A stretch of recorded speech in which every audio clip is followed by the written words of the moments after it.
Cosa stampa. Och sånt här. Hörde för igång.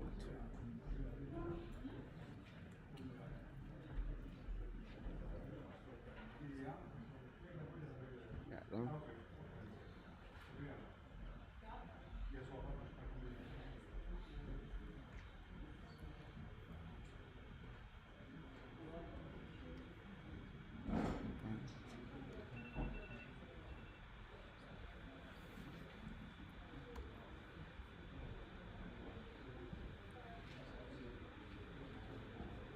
Moxteckningen som man ska skriva sen på Facebook.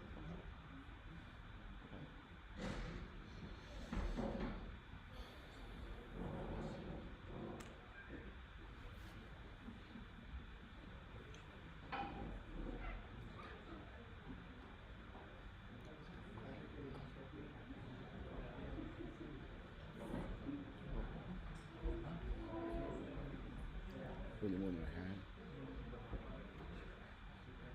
Oh, I had to. Is that? Du kanske ska få utvärdera sin pratar fram. Men så att det inte ska. För vi inte så ska att få med sådär.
Ja, god kvöld, Ødsavål, og velkommen av hentan velfunden i vår kommune. Så vi atta skal være ikke mer enn 4 timer, helst ikke. Vi vil ikke så rævlig diktatorisk utgave. Og nå er ikke ganske ordentlig seg fyrt akkurat hvordan man sitter her inne, vi er litt korona, men jeg halte hvis tidligere ikke sitter den tattere enn de gjør nå, så fer det noe geng. Og folk har valgt å smittas da det kom inn, og ødler skrasett, så det skulle være vi leie vi tog sambart til med. Og vi skipper på det så løs at det er 20 lister her, det er A og B, og så er det tantrige som vi alltid går så etter framtidslisten. Og først vil jeg slippe til at legge skreiene seg fram for seg, og i noen minutter. Og så gjerne deler vi det opp i noen høvesevner, og hver vi ikke er så øyelige streng, akkurat hver for under hvert evne, og det er øyelig rymlig, og et evne er øyelig vinna, og det er jo øyelig nekvann, her er færre vinna og alt gjør. Og trivnavn og velferd som øyne er til begge unge og eldre, og er øyelig rymlig evne i øyne, og så det søydeste evne til fortsatt politikker som atter ser rymlig til med annet. Da kan vi ta oss med annet om sammenlegging og hva andre skal være, og hvordan man annars atler at skipa seg fortsatt i vår kommune. Men vi får lette vei på denne veien, og jeg halte vi begynner bare, nå får jeg vite det skal. Ja, jeg skulle lykke å si til at de som sitter i ferdigfolk, vi har byen om at slå gen etterfra. Tog at jeg forstyrrer svømmingen. Så til vår røyne finne et wifi-nett inni her, et eller annet måte være 8 meter for det. Takk for det. Og vi blir alfabetisk bare ved liste A, og hver liste får 30 minutter til framløven, og hvordan jeg teller seg fram til å finne det der selv. Ikke vel, liste A først? Ja.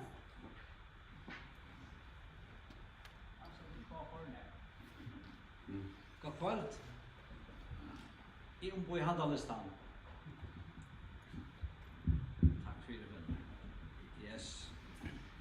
Borgarlistet er et sterkt li som bjør seg fram av styra Våga kommune. Et fjellbrøyt, vekkert tisse av gode folke. Vi har 6 kvinner og 9 mans. Vi har begge ung folk og tilkommende folk. Og vi ombor alle trudja bygdene. Og som vi har hørt, så er det begge 9 og spilte 9 kostar, og vi har eisende bruktar og vel egnar kostar og okkara lige. Vi bygger en gauar kommune. Hon er vel utbyggt, og vi har det øll iverhøver godt. Og det som vi får ta oss om kveld, det er onker vil kalla det for luksusproblemer. Det stender vel til aller fleste økjen jokk. Folketallet vekser. Vi er et sted i Førjun her det vekser mest. Kanskje vi mest er lydsynder av toaruja, lydsynder av camping i middelbygdene. Det er nekk år siden at man valgte at letja vår kommunene sammen, Luoks og Sandavåks kommune, og onker vil si at det ble bare gjørst av papiren. Så galt det kanskje ikke, men det er synder for nekk av vit og tid enn. Så vi av borgarlisten vil jeg gjerne gjøre en innsats for at få etter her, at vi bare sier vit. Begge tar det snur seg om uiløver, og tar det snur seg om atø, og tar det snur seg om framtøyer atlands. Vi har sett henne gåva, vel, fjellbrøtta velskra saman, heter okra felags stevneskra av borgarlistan. Iveskriften er trudjarbygder, ein kommuna. Det vet vi til det som er viktig nu, og nekvar fram i tøyene. Til det at vi tok seg fram etter som ein eind, som ein sterk eind, vi tok seg saman, vi arbeider saman, og vi tok ikke at hugsa kommunalt heller enn lokalt. At andre ting kunne leggjast inn under dette her. Og i her er det nekv, imisk, fjellbrott, evner som er omrødt, og vi får komme inn av flere av dem i kveld, og til det var ganske sett det av nettene.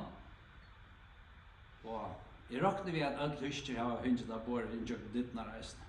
Men det som vi vilja be oss fram med tema tikk. Vi vilja gjerne høyre og være nær vi borgere. Vita hva er det som rører seg i borgaren og i øyne, eller i kommunene, og hva rører seg i vinnerløven. Vi vil tjene tikkene og gjøre det som best for åkken ødel. Ikke bare for åkken. Det det som vi ikke. Og så det hvordan, jo, vi vil halde hånden av vel av pulsen som man kjenner tørver og ønsker og nøgt seg til åkken ødel. Vi vil feien arbeide proaktivt heller enn reaktivt.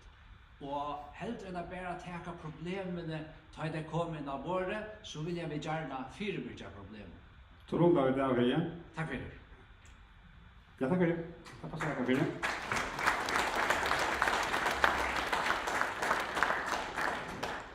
Ja, takk for det. Og så har vi Elisabeth som har 8 på, og det Hakon. Forsvall. Du får faktisk for 20 minutter. Ja. Så ser jeg bare på alt, og jeg valgte bare å stille opp i kommunen i stedet for själva opp i kommunen, men jeg hadde det veldig bedre. Jeg hadde det på grunn av arbeid for å få til det til å få gå av bak. Så at vi går kommunen kunne ha en gå av bak, og ikke for å bensjen at det skulle hende skal gjøre. Jeg hadde også når vi bare på den ikke fremmøter, jeg skal være lagt snakka for sagt hvis det var mulig, og bare for å få nok hvis det betyr. Og annars bare den på alla tror bygna. Ja, för att det går så. Annars har vi inte att säga. Ja, men takk for det.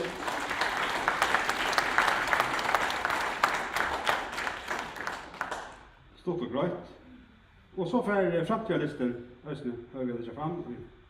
Vi tror jeg mot det.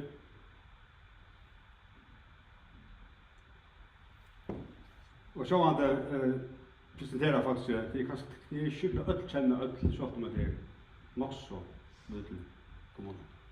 Tjena. God kväll så vi fäcknas om att så mycket folk mött här ikväll. Och att avhållen för väl så stor. Jag själv Kristina Morsen och finner Jan Jakobsen för att greja det sitta när från Huxsjönne att han för framtida listan och vi vet stilla upp.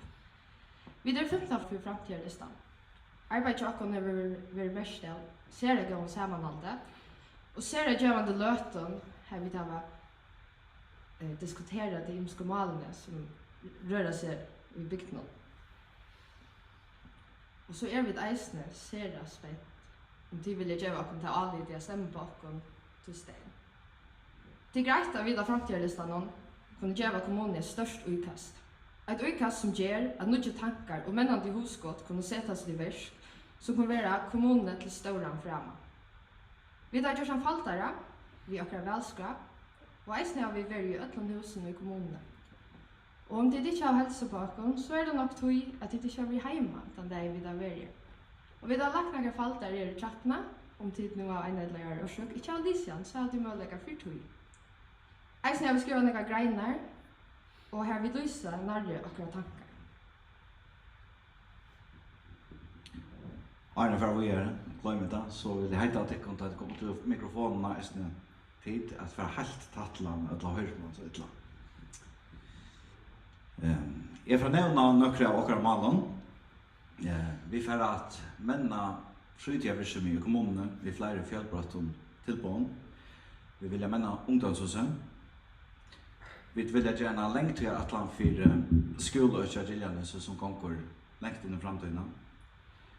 Og her skulle vi eisen gjøre omstøver så vi kunne få særtilbå i atter i vitlokken. Vi skulle gjøre ettersammenlige som skjøtast. Vi skulle i samra i pensjonistafellet og til eldre, lysa og dekka tørven og eldreøkene. Vi skulle arbeide hardt, vi har bøtt om ferseltrykkene. Fått til gong og fått til sykler, skulle kjenne seg trygg av farleiene. Vi skulle sette kreative hus i stålen. Dette huset skal menna i verksettene kommunene. Og det skal eisen være samskipere av mentene i Østnån vi fritid tilbånd. Vi skulle alltid ha grunnstykjetøk, og vi skulle ha en lengt til atlan for utstykkinger. Vi skulle gjøre fjellbrøttere boser tilbånd, og vi skulle gjøre atøk så kommunene være omkvarvsvinnende.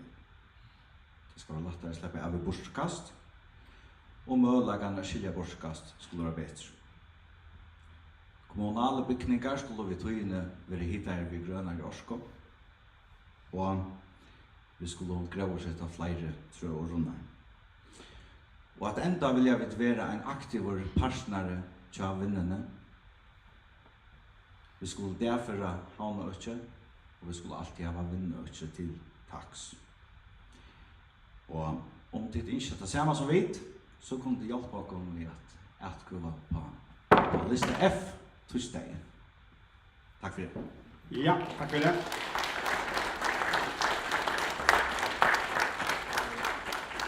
Så kunne folk kletje seg i Jema kvart det jeg har sagt i framløven, og så spyr jeg ta i høver til det, men først skulle vi ha noen øvne at diskutere om, sint det nærmere lust øvne. Og det første øvne som kom til å være vinna, så vi får bruke om det er 25 minutter på, og nå begynner vi øvått, vi begynner vi fremtida listan nå. Jeg vet ikke hva jeg vil legge fram til å få det var 30 minutter til sammen som framløvene om etter øvne. Gjør så vel?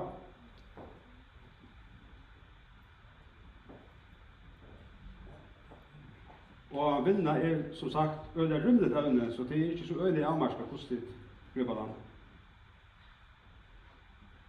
God kveld. Jeg heter Jon Hart Selfoss, og jeg ein trusjår.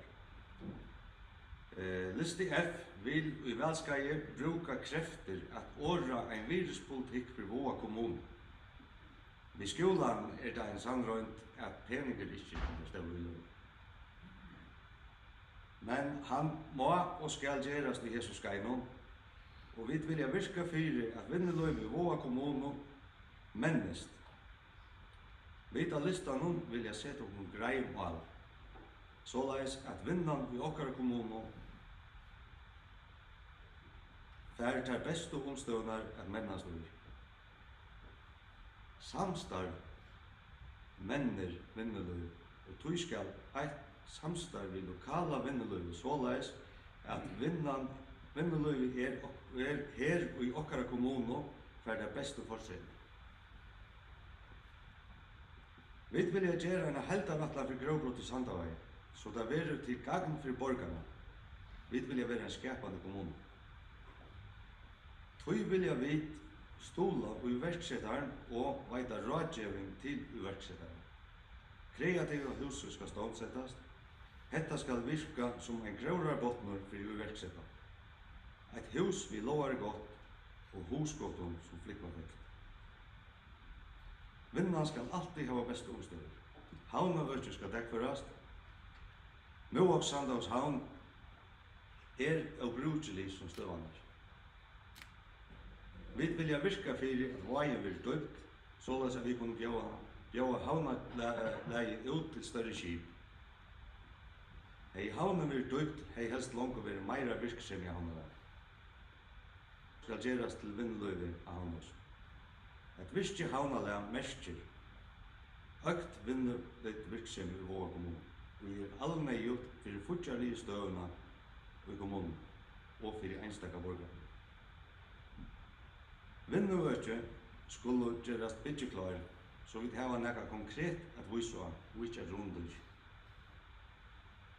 Feravinnan skal tekast i olvara, og eier at vera ræfest hagre.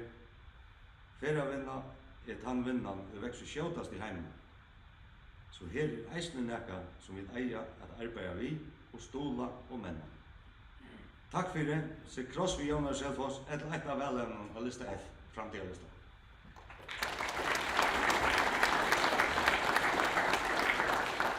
Takk for Jon Hart.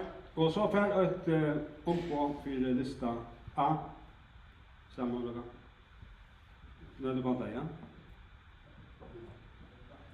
Ja, ok. Vi går da.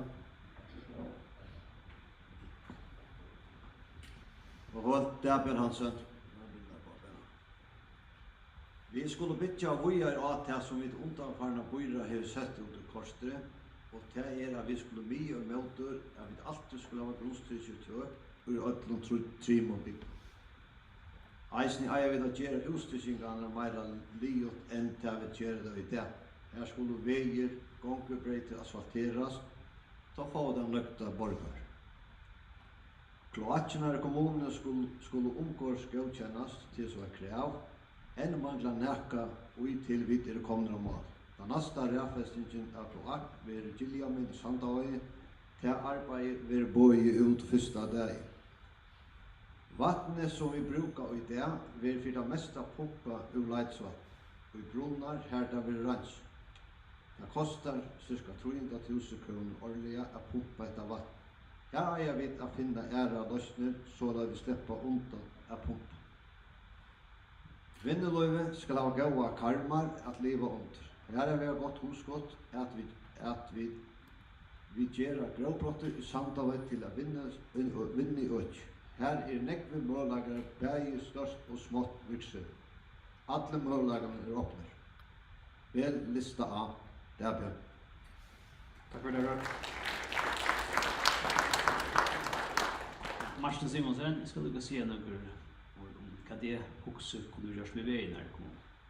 Kort en tur til bygden her, for jeg vet hvordan stående var, og det sa ikke godt ut. Det var hålet at jeg alltid har måttet sette et tøyme til at teacher avvis ned av kommunearbeidet. Kunne jeg også nok sammen at det ble tidlig opp at hatches inte. Att tvörkars vävren, tvörkars göta blir gjort lio. Hon steg jag skra och jag manna minne och jag alltid att allt så fick vi här hava virkelig på borre att det har gjort lio. Det är simpelt helt först och gott. Kallisvävren i östra vanliga så hvis man ska göra något för ta gamla som har östra nog som det. Men det viktigaste för oss som bygger här, det är att bötterna till oss kommer tryggt efter och fram ur skola och i skola. Att vi anser efter dem. Då skulle vi göra det först tryggt för dig. Jag vet inte hur vi gör det, men det ska göras på en eller annan måte. Tack för det. Tack för det.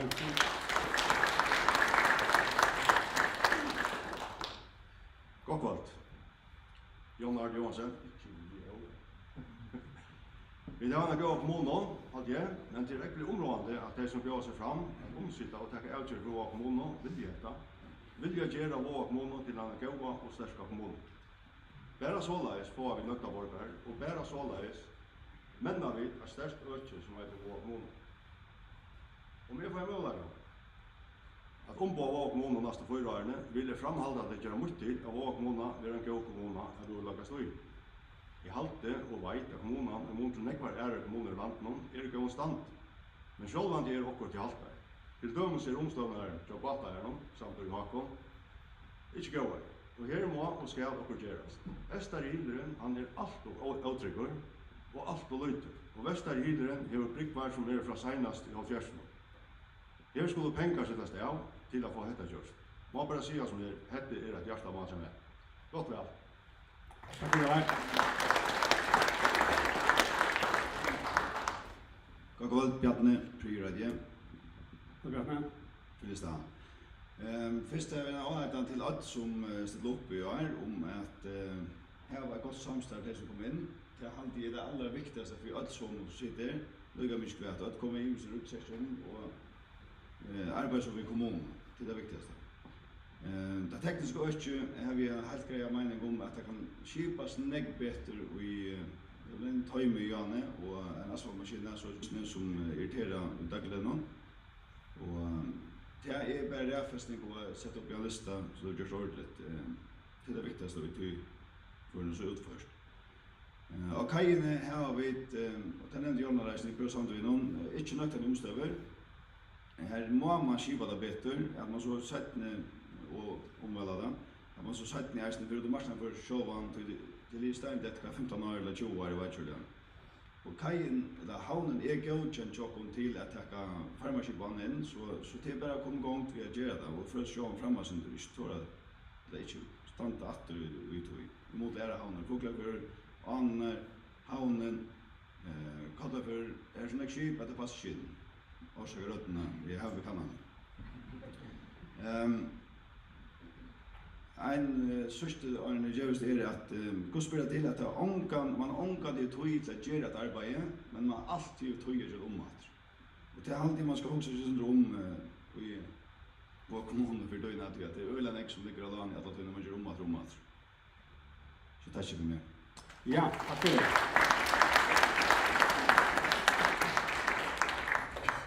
Det är så att onkel brukar inte bara ta i en assa. Så minnes är det bara så att vi kan ska lönt att himlen så. Men nu för Lukas ni har kom möjligen så han är några som han vill lägga fram här och är det väl chat. Så.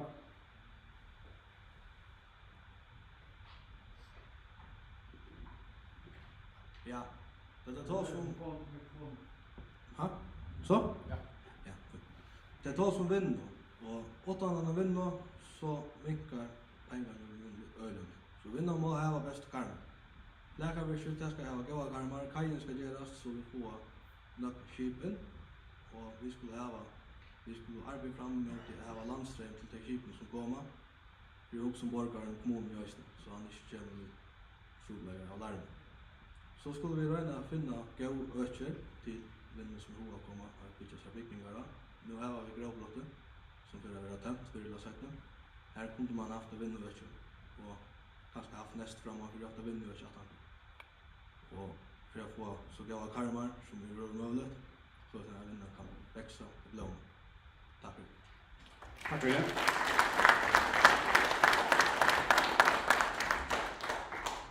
Och så får har en live till att jag vill ska spela och greina att hållas nog så gott och stort att det jag vill ska att spela för att det är vi borde ändå få att passa så att det inte blir näckmar för vi var tillsammans. Så det bara markera så kommer vi över mikrofonen vi så vi tänkte här i så blir det här. Och jag släpper inte mikrofonen och till veckan corona så till på respektera att jag håller mikrofonen.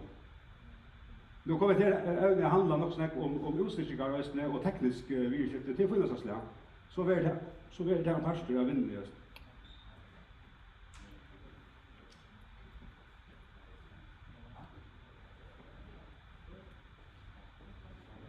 Ja, det som har svär för listan skulle ställa sig här. Och ta det sväran och så ska det upp till mikrofonen. Men först måste ha någon sprit. Jag kunde gott lägga ut via sport onkel var i auto vi havne. Det var så vinner. Jag var ute jag säga att den frafärde borgarfjörden i kommunen har sagt allmänt att det är något som man har att göra mer vi att diska ta potential. Det kan något som listan har Atlant då. Att göra. Jag var skulle ha svara.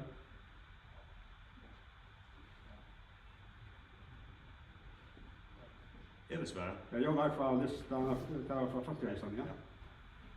Ja, alltså det är näck vi ska göra så i hamna och vi blir nöjda till att göra det. För att som nu standa alla pullarstannar bussar att utare kajen och till att läsa. Fullständigt läsa. Här alla boltarna tärt. Det där är inte fäller ut. Så här är näck vad göra. Och möjliga till mer rätt och plats. Det vill snacka om en skipurdammar som kanske kommer. Vi har nødt til å gjøre plass vi får plass for to gjeisten. Vi må jo nødt til å utbygge havnen han sitter. Ja. Takk for det. Og det er sånn at det først og fremst tid som skulle slippe at spille vi med sånn. Er det ønske som markerer her? Her var det.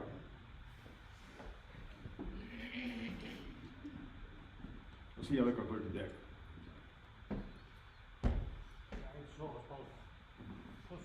Djuper havn, ja, en sovespause.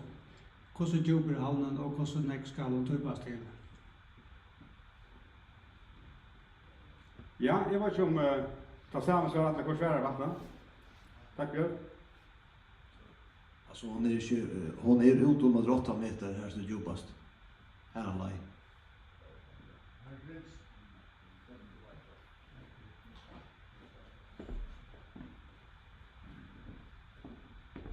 Havnen ligger om 6-6, alltså 6-6 meter till gängur.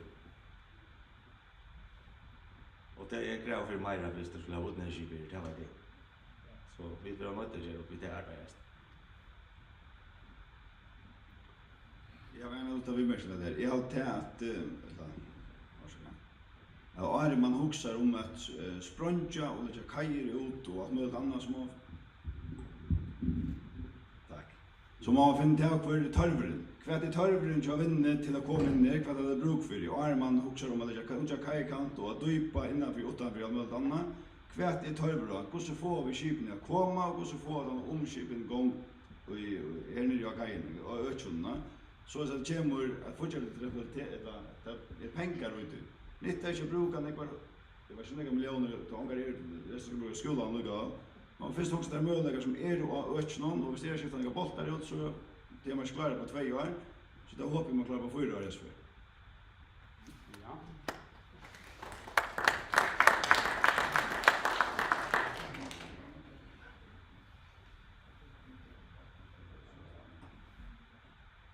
I samband med kajerna så och Pollartan läste det. Pollartan läser. Här är så arbetar vi och bor ut första dagen. Rockar ligger av uppe.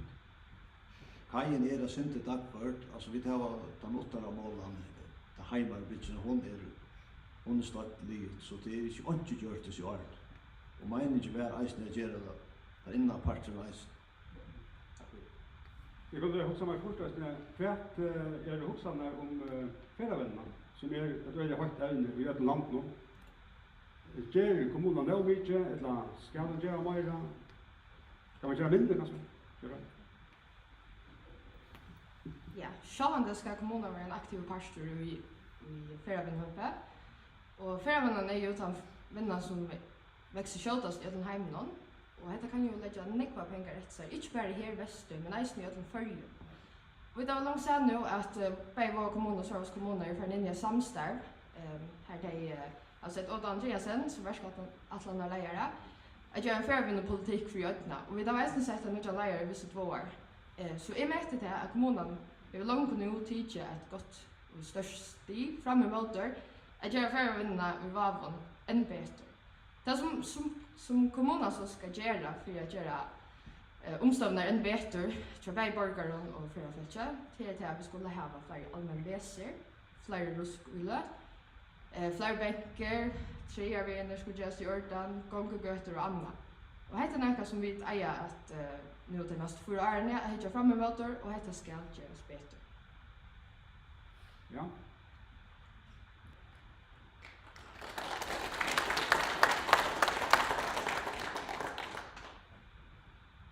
Ja, det är intressant. Här vinner det så står det skjutas mycket vinnande värde. Men vi vantar så att de gör upp att de gör störst nattor, då skulle vi dra klar. Och bäge havna länon, det ska vara klart att ta emot skipon, omskipningen och försöksöden, men annars vi färra vi nå. Så alltid det att vi har några fäktas nummer väster, vi att vi går undan och då gör det något att vi huxar som en odds. Vi samstarvar vi Sörvågs kommun. Vi är färdiga att göra en färravinnande politik för att inte ska bli en kasteblöka att tro fram. Det har vi sett att skra. Det syns att nu är liomjörnet att det är färravinnande politikeren vi är lanserar och han är för alla utan han är för mycket size och han ska lyckas att skapa grunderliga för att vi kan hitta fram efter längt fram i tojarna så att vi borgare vinna, färravinna aktörer och alla avvarsta få välbostad ur. Och vi har akkurat kungjort navnet av en nudjon lejare för visset vagar som ska täcka sig även som färravinna politiken och utförande värste och i tøtten samstarv vi borgare, vinna och aktörer.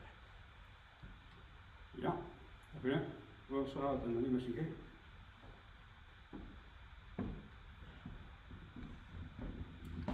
Ja, jag är Jon von Olsen. Det har vi tagit om havnarna och havna utbygging. En omsökt sen till våra kommun i 2014 och hon var öjlig enfall.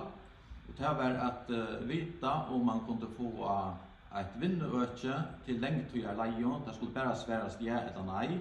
Men det blev utlagt i detaljen vad skulle göras. Ett visst skulle göras. Och man har ju möjlighet till att utbygga kajkanten med då som var prästlandet ut mot lilla pyren och att bruka det gamla skrälleplåset till att göra fristetunneller nere i köknen in i fjället. svære fra våra kommuner at det er øyelig avverst husgått og mer blir ikke gjørst ved det. Men folk av i at få et vindmjøk på standa og en større bygning, for man bare et sånt latt svær atter, så man vil vite hvor det som ligger fortsatt i 18-4. Og det var største kapital som var 18-4, akkurat her oppskottet. Og i det hadde omlag 50 til 120 folk vært arbeid her i det, hvis det hadde noe til å være det. Ja, jeg vet ikke hvor jeg kan lofte her sånn. Det var nesten mer hvor jeg tar med som sitter han jo. Ja, god kveld. Jeg er Skortløkke, og jeg sitter. Og jeg kan si det på den måten at jeg er ikke fire av prestene det blir brukt til utnær og visker så langt som veaføringen som den er. Vi gjør noen bøylingen vi kyrkjer. Alle kyrkjafolk har utsatt for lastbilakøyring i nevlenga tøy. Det var grøvbrottene. Og tøy leier et oppskott her fire at økje skulle legges ut til neste økje. Og jeg mener til at at han søyan skal brukes som en marina til småbåtar og annet. Med man bruker norra søyna til utnytt. Det er en parster av sværene, men hinveien så hadde jeg sagt han som man kan ligge det ujere og i en ørenøpe ta i man gjør en ære og ulløp i hinna søyna i norra søyna. Det er da ståtta av den lenge. Ja, takk for det. Så det ser ikke ut som at det er pura kort i Norrbotten.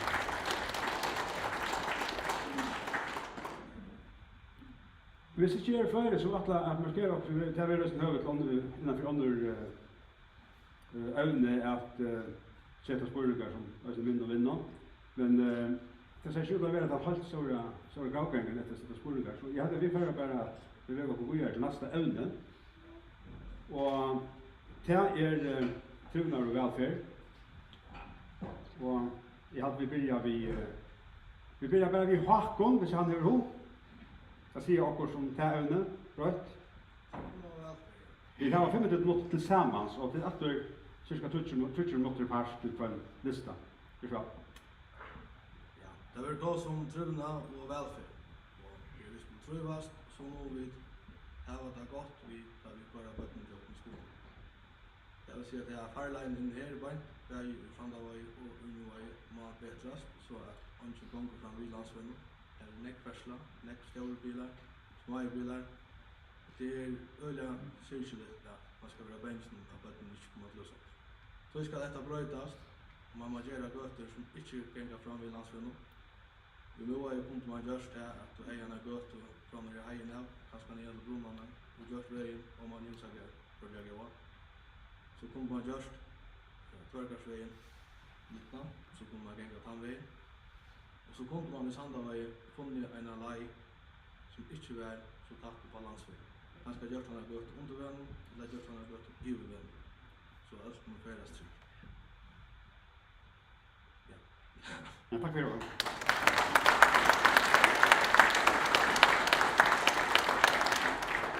Og så hadde jeg lyst til Ann, skal slippe han, at det ikke fram. Ja. Og så som det er nok snakks, så det er allikevel redan hadde det kunnet innenfor. Tusen av måter. God kveld, jeg heter Birsta. Jeg kan lofta du som Håkon sier om gøter, du vet jeg er ført hos om. Borgarlisten hever jøkna til velstrøy flere for gust at vi ikke at skapa karmar, så disse borgaren kan være visken, være hopunden og være mer sammen. Og her hoksa vi seg om alle borgare og i øtlen alder. Jeg ønsker at arbeidet fyrir vi får et fjølbrøtt gøt og kjelve. Her borgaren har møyleika fyrir å være visken. Jeg ønsker gøter som er i midtlumbygder, så vi tar vi får trykk og farleinar for babybøtt og ung. Jeg ønsker å få gøter ui bygden, her vi kunne som bygdafolk, hun og kunne i næromkvarvene. Jeg ønsker eisende gøter rundt om vattnet, Så läsa borgaren kan njóta till omkvarvet vi har här och vi samstundes få skipa jag gång runt om vattnet och ta vi har förra för att gå under inda och till östronom. Jag är en göter vid bänkron så den äldre borgaren har mod på affären naturen och kan fylla sig av vännen och för få han att vara mer viskan på den måten. Och så inte mer en göter här vi har frammärkjura så vi såg hur längt vi har gänge eller runda så är så att han som orkar kan bruka naturerna och götterna att orka. Jag har ändå en dröm och det är att vi i framtiden då skulle det vara gängande helt ur vansöron, fram vid vattnet, efter götten, alla vägen norr och hålls i Sandavaje. Och jag har en mening om hur vi kommer att vara. Se kross för byrt. Tack för det. Och jag vill ta som börd. Vita borgar. Nej, vi får. Vita borgarlistan vill arbeta för högre normeringen. Bøttene er okkar framtøy, og tøy må vi gjøre uiløver i teg. Føres bøttene er å stående en stor parstad igjennom, og tøy ser områdende at vi tæva diktargård stående. Gransking viser at en diktargård stående med til annan skal oppfylla hese krøv. Gåar normeringar, skikka i starsfolk og gåa karmar. Vi vil arbeide for at okkara stånar er diktargård, såleis at okkara bøtten får en gåa byrjan og at de får best og møylegar at truvast og mennast. Bøttene har bruk for vaksne som er nærværende for å menna seg. De har bruk for å få egna kontakter til søkjene. De har bruk for hjelp til dømes til de detta, til de toast om leikor, til de kjenner seg uttrykk. Et lite bad skal ikke stande i kø for å få hjelp. Hjelpen skal komme beina vei. De skulle ha ålig da at vaksen er jo her, da tørver er å få trøst og hjelp. Om starsfolk har og nekk bøttene parst, så er snøksagt omøvelig at nøkta tørven til enstaka vattnet. Gransking viser at normeringen er god, er gøskan av samspillene vi til vaksne nekk beter. Bøttene vil ha minne harsteie, tilknyttet til de vaksne er tryggere, og til mennas beter, kognitivt, sosialt og målslitt. Eisen har til færre etfører trobelegar, færre stresshormoner, er minne bengen og uttrykk, og det er færre avsemmer mellom bøttene, og det gjøres mer klar til skolen. En god normering er simpelthen den beste hostren av fyrebyrja trobeleggene settene i lønnen. Vi vil arbeide hardt for at okkara bøtt, okkara framtøy, blir rævfest. Takk for det. Takk for det.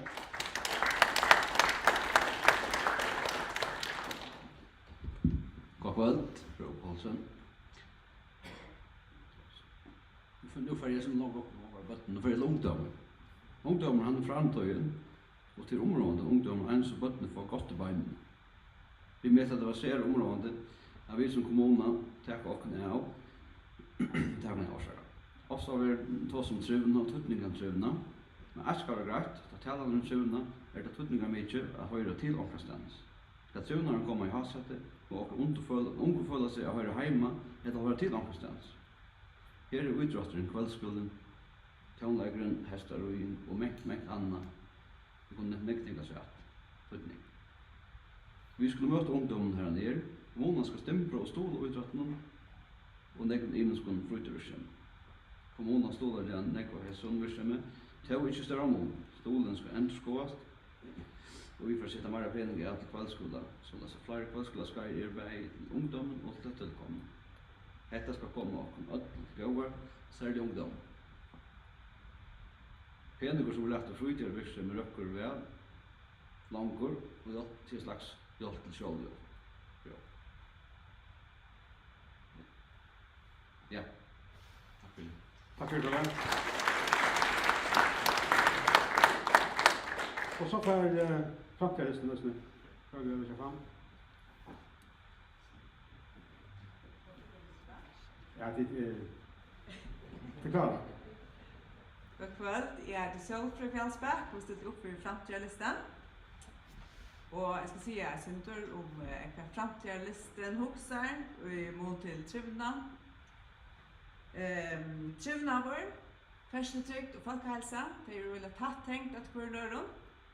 Og vid at lokken er fela, vånande, omkring åkken kommer inn, at arbeida vid tog. Allmänna tillmälne som flest av vita at vi alle skulle røre oss minst 30 minutter dagliga for at forebygge velferdssjuker som blodtrykk og hjertesjuker og Parkinson. Og en måte at vi kunne få bedre trivna i vår kommune at vi bøter om ferdsletryggene. Ferdsletrygden skal etter okkara tidsje hava hakst og rævfesting. Til ånden løgna av bygdene der står her og her som rotan gonger i døgnen, høvesakren til ut i heim. Og her nekk og tung og skjøt fersla som gonger i døgnen. Henda ferslan avvirskar ikkje bæra på det som vi sutja, hun avvirskar på sinne til følse, på tryggleggakjenslene og på velverna som held. Her ein gøta, eller ein vever og kommer døgn i bygdene, og som flere av velevene noen har vært framme så det tørver å få alternative ruter. Vi vil arbeide for at vi får flere vedføringer i døgn i bygdene, så at det ikke best ein vever å komme, at det gøter som det kan gengast og syklas og antrykt, og at vi til en prøve kunne lette bøttene så å fære ensamma på skolan. Tack för det.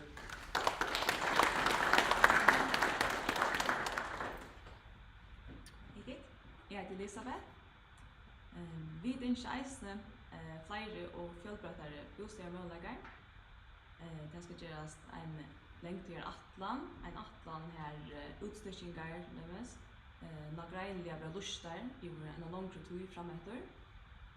Det skal gjøres det skal line for at vi eisene være klar led i grunnstyrker jobs.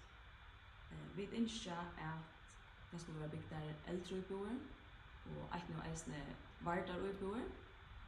Vi ønsker at gjøre virksom møvleika at forholdt vi å bygge utboer eisene sjølve, at vi har møvleikan fram og ganske virksom under nekka virksom i eisene uti først.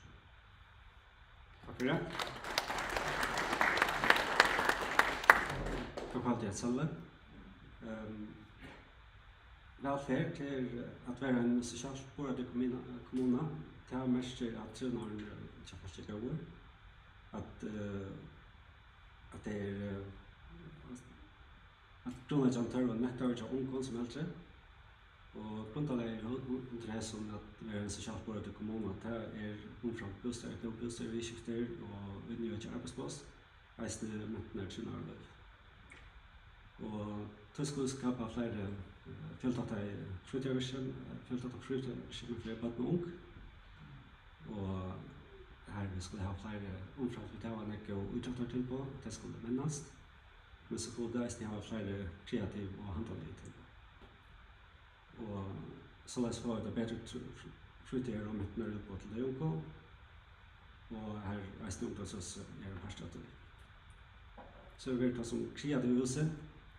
Det en sammenskjønning der du hever begge mentnerløy og versetan, det som henter der du hever setter versetar sammen, at det gjør skapar synergi, og det tar doa øyla vel av lofta hjemmeskål hoskotånd og løse arbeidar, og det prøvst ikke helt å være alt det som egentlig at her arbeider og vi synger fyrtøk, men tankakonten kjører med versetar gjør det her vikt eisne fram etter tryggjappen av et fjelltatta og begge mentner og tryggjappen.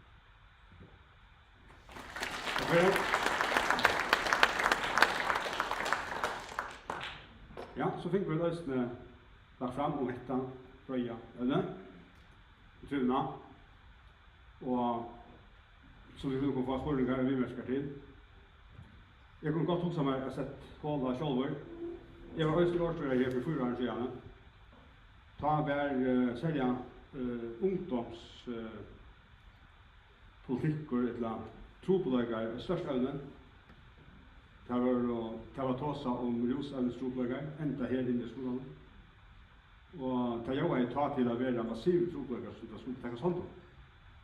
Og jeg halte at jeg vil også godt at jeg vite om det kan være brøkt, så 4 år. Og så stod jeg ned i det. Det noe som hodet. Det ikke klart. nu är det nu så jag vet inte att det lovar att då just det sen skulle göra. Men jag arbetar innan för barnen där så det är 23 år, ne? Och här var det också att kommunen över och unga munjar så där. Det som vi vill arbeta för i framtidslistan och till alla förstånd det vi får spåra en barna ungdomspolitik och det ska så göras i tätt samstarv vi tej som har mest kunniga till att bak och vi det barnen där så långt börjar vi det och vi det sätta sånt för tvärfagliga funter med landa vi lacknar och tandlacknar så då det här ofta man ser det första tecknen på att det ungefär ut i en misslyckad vi rosen.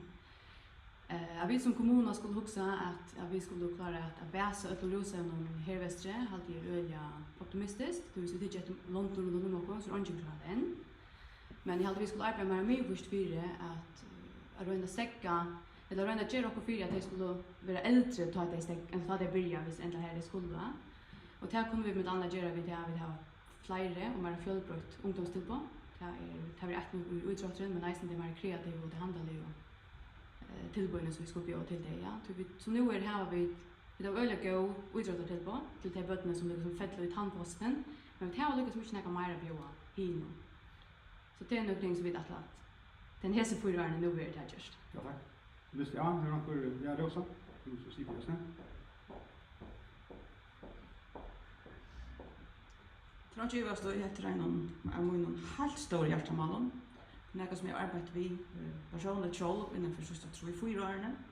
2016 då fick vi Jens Andersen att komma till förgöra grejer från fällskap och så viktigt. Tutningar mycket att vara fällskap att vi får samman i balkon och vinna balkon. Jens Otni Einarsson var i 2016 i april månad och grejade från tutningen att förebygga och göra tilltag och han kom i beinleis uppskrift vad vi skulle göra.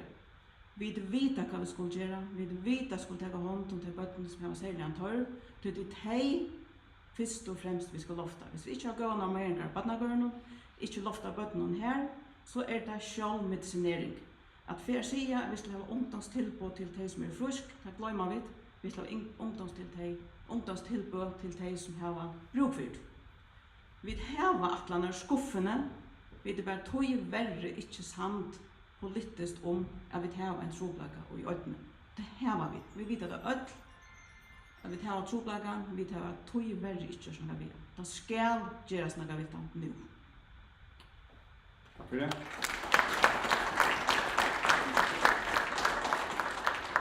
Ja, till det välkomna att marskera. Ja.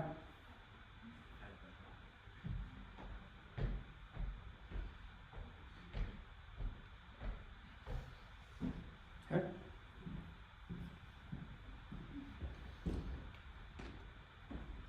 Siktar Pedersen. Det vill ta så öliga näck om färsl och attrobram och jag nu var ett listing. Vad är påskottet till att ha en tunnel för avansåren för att omgänga alla färslarna?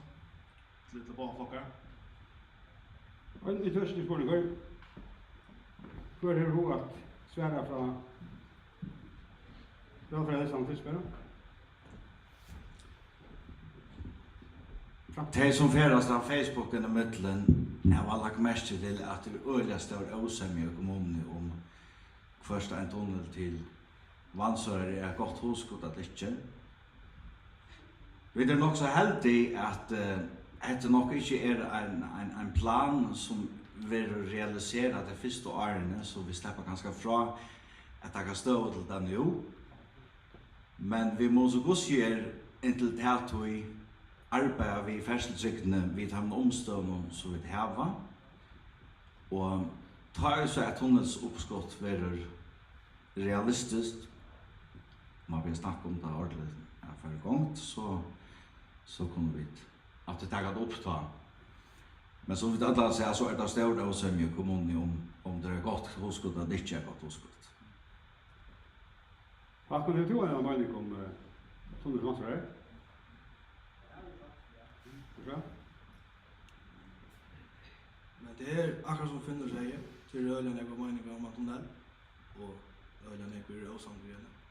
Men man måste bara också så väl om armar för lontrarna och sådana värskatlar. Om man ska komma ut av ansvaret eller man ska komma ut Sandra för att släppa på lontrarna för att komma Sandra och Sats. Det är ofta ni här fast sätta bridgen till Sandra och Sats i Sverige och i Kavan. Men man må eisen också om att det är näkra hantlar fram vid till farläs vid det där. Kommer en tunnel som kommer ut vansar. Kan ha vi så ett vi går nu. Och vi så då flowar inte vi skulle landas. Eller vara tar vi alltid. Så ja, det är rävlande att de som föras som stäcker av att köpa in det för då flowar. Eller på match och flowar. Det var också så väl gjort någon. Ganska äldre då en arbeta för att få affärerna så vi har det tryggare för borgarna. Så att vi slapp undan att spekulera på om vi skulle till handels, om vi skulle till service handels. Ja, tack för det. Inte bra, ja.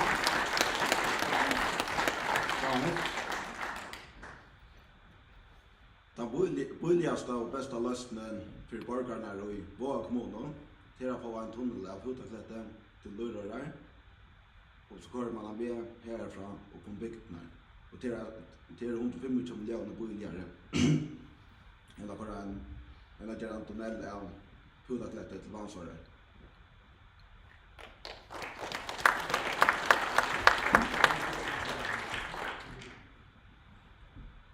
Det var det spännande något. Ja, Albert för chans var det.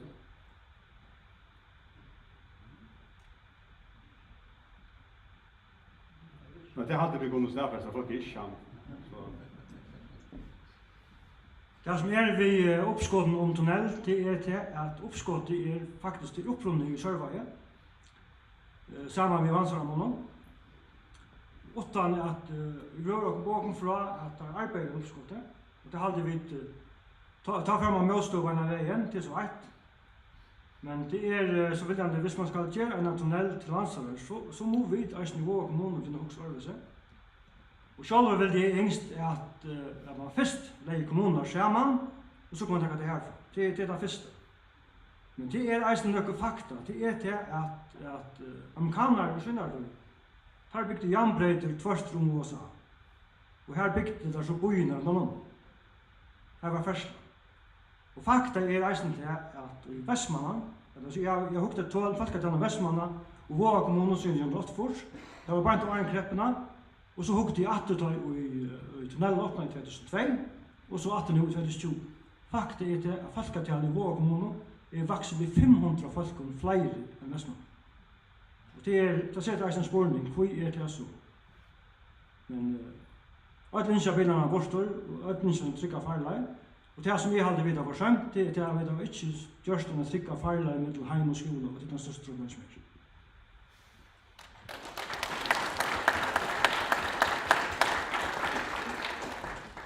ja, det är ganska relevant att vi diskuterar stigt tillsammans, alltså om det ska göras som tunneln och om kommunerna ska lägga samman. Det är väldigt ofta i höjre att det inte skulle tänka samman, att det är täta på annat.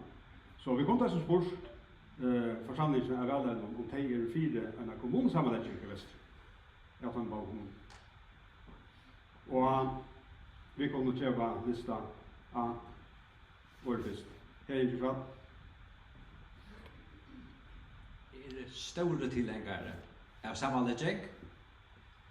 Jag åkte drilla de som har sitt långt i kommunalen det att det var fejlor att det boar sandar läs samman att man kallar det för våa kommunen. Ta ger man till att servingarna skulle omsvägna kropa och säga kunde vi komma på in.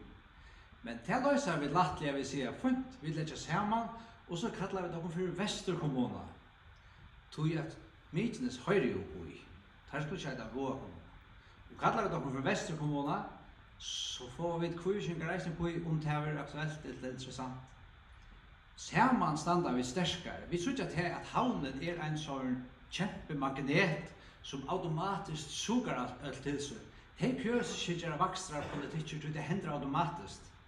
Vi annor må huxa och spekulera hvordan gör vi dem stärsk. Och vi blir stärskare samman. Helt enkelt med det. Jag kan lika spela, jag vet inte svär på det, men kita ta mer möjliga tossa om tunnel Vansaröresne. Visst det är en kommun. Ja. Så. Vi har framträdeslistan och alltid så gott som öll är och fyra att öll och kommer en kommun och gärna jag ska väl mycket ska ju visa. Och det kan gott vara att det gör bättre mening att då som en tunnel tar.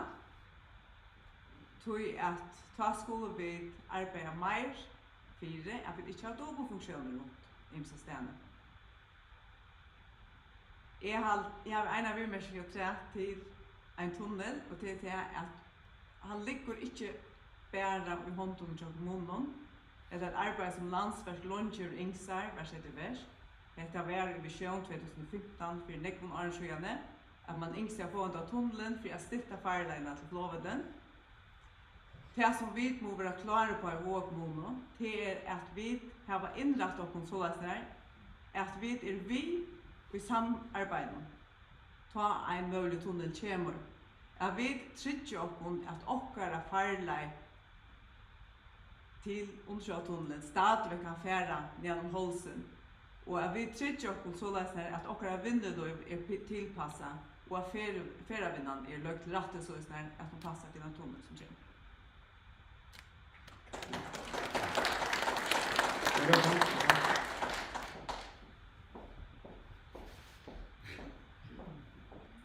Det ikke livet og at det er ikke ondt ved en kommunesammenlegging.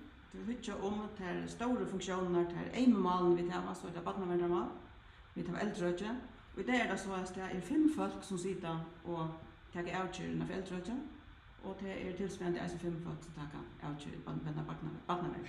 Så det var omkant noen politisk diskusjon hvordan eldrøtje skal se ut, eller hvordan skulle fyrebygge, hvordan vi loftet dem samarbeidsfamiliene. Så ikke i oss det er avgjørst nøyut at letja kommuner sammen, så å få en politisk semje og i øtning om hvordan man skal ræfeste særlig til samarbeidsfamiliene.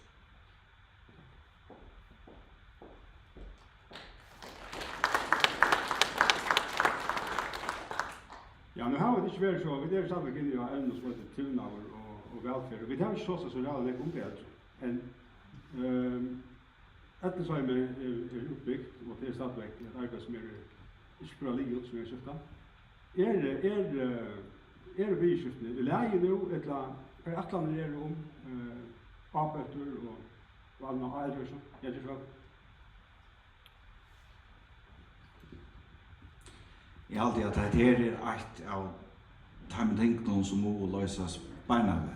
Ettersom jeg var et arbeidsplass nekk for landet, at det må avsluttes, og som jeg skiljer lærnen så sakna det eisene at jeg var utsøv at genga til.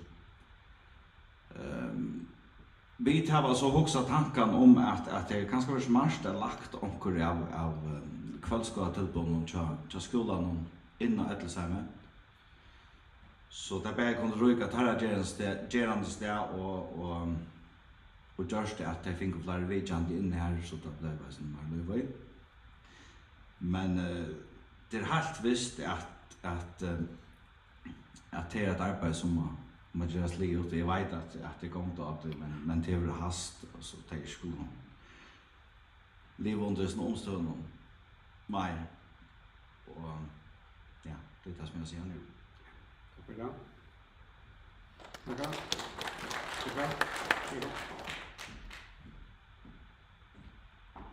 Att vi de äldre är vi inte att lista att vi får städsett några äldre uiboer och här har vi tåsat samman om att det kunde man just vi Ettersheimet och Piver Ettersheimet så är man kunde brukt här faciliteterna som är av Ettersheimet. Där ser vi borgarna nu behov för att få mat in så är det stort och man nu behov för att till vändningar eller man vill vara en pastor av fällskapen som är av Ettersheimet. Så är avståndet inte så stor och chans som man har sitt äckna. Så det är alltid man skulle sätta i att det är välskar kan man gott städsätta för man inte har att det kostar inte lugande av pengar som man bitchat.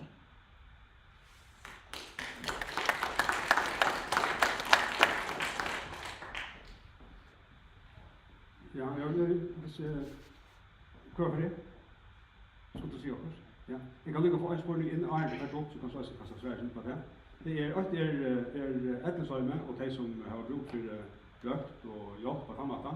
Men det är också näck äldre folk i för kommunen som inte är av Ettersheimet som kanske klara sig väl. Hur ser vi tillbaka till dig?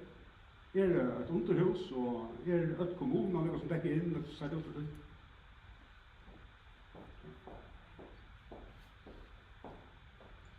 Det är spårningen som sagt nu senast. Det är Vi ikke nå vel dekka inn, nei, det er vi ikke. Vi har nøkker underhus og iverhus og tilbå som det møtes for vikna. Men vi har ikke noen hus som så, som det er tilhalt, som man sier, til heimabyggvande frusk eldre. Det er et instru som det eldre har, og til noen vi mye på, og sammen vi tar hjemme finner det hva vi vil. Da vi kommer til hele spørningen om Røktarheimen, så hører jeg at det sørver i høyde av jeg synes av avfinningen om hvordan huset ser ut, som vi nå er. Jeg har ikke beinlet horsk for at akkurat hele var om, men det er området at vi hittar etter de tingene om det ena. Men när man talar om folk som röktar tung, så har vi en bojlista på 15 folk. Det var 32 folk som får hemmajobb. Av timon 15 de röktarens alltså brukar, man säger. Det har bruk för 4-5 för om det är plus nottar också för att klara dagligdagen.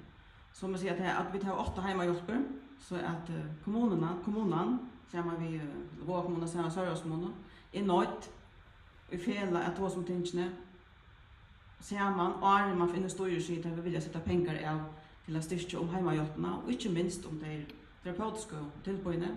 Ergofus vi har inte någon tillbå till hemmabyggvante för vändningar och klara sig själva och inte stöven som det är ganska ta nutja stövan där ju. Så vi är efterbadar där kommer till det terapeutiska öde, vi är efterbadar där kommer till att sätta mer in till hemmahjälparna. Så det är nejot att kommuner i fela arbetar vi fram emot att få en lösning och inte bara samstarfsnämnderna, det är för vakt. Ja.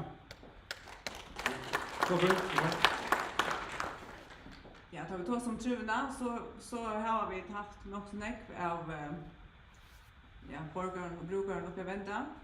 Men det är ett som vi där framtidslistan har tås om och som helt klart manglar utan förra landet. Och då är det inte bara för äldre folk men också det är alltså för yngre folk och det är att vi i förra manglar ett hospice. Det är faktiskt stora törver att det och då ända folk och en röktarhemsplats och det det är omstående är inte optimala. Här är det goda men hittar vi ett ärastan runt om oss så kan man göra det sista tydliga till folk så öjla nek bättre hvis man inte finns ett hospice. Det är inte en kommunal uppgave, det är en landsuppgave, och inte helt till uppgavena som är i förrjun. Och jag hoppas att våra kommuner kunde bjöa sig fram och funnit ett stycke till att bygga ett sort hospice och finna ett samstarv i län vid landet. Eller vi är kommuner i förrjun. Det kan gått för att det inte är en egen plats, men en 5-6 plats är det nog törver. Så det är sådär, ja, ströken är det. Och det är jag ganska inte nek, men det är öjliga nek för att ta emot folk och någon som inte bor efter att släppa in och palliationsstående eller som vi äger tvärda. Så det hade jag absolut, jag vill säga om jag kom i kommunale eller några andra förvaltare så var ni också loftare som motskott någon och att vi jag har spelat för ungdomshuset och inte så som ungdomshuset som är val. Ungdomar flott träning alltså fram på Sandaje och Noe. Här det hödner i skift och det tar som träning till ungdomar här 20 år eller att alkoholmissbruk och andra och så i ungdomshuset här där flera folk innanför utrått och det kreativa som samlas. Kväll kommunen kör ut, det vill säga bara skifta så är det inte tränare. Hur ser du? Jag tack. Tack för det. Ja, detta var konkret spårningar om ungdomshuset. Det var först det vi också framfist. Alberg ska han var först att markera det så framfist. Ja.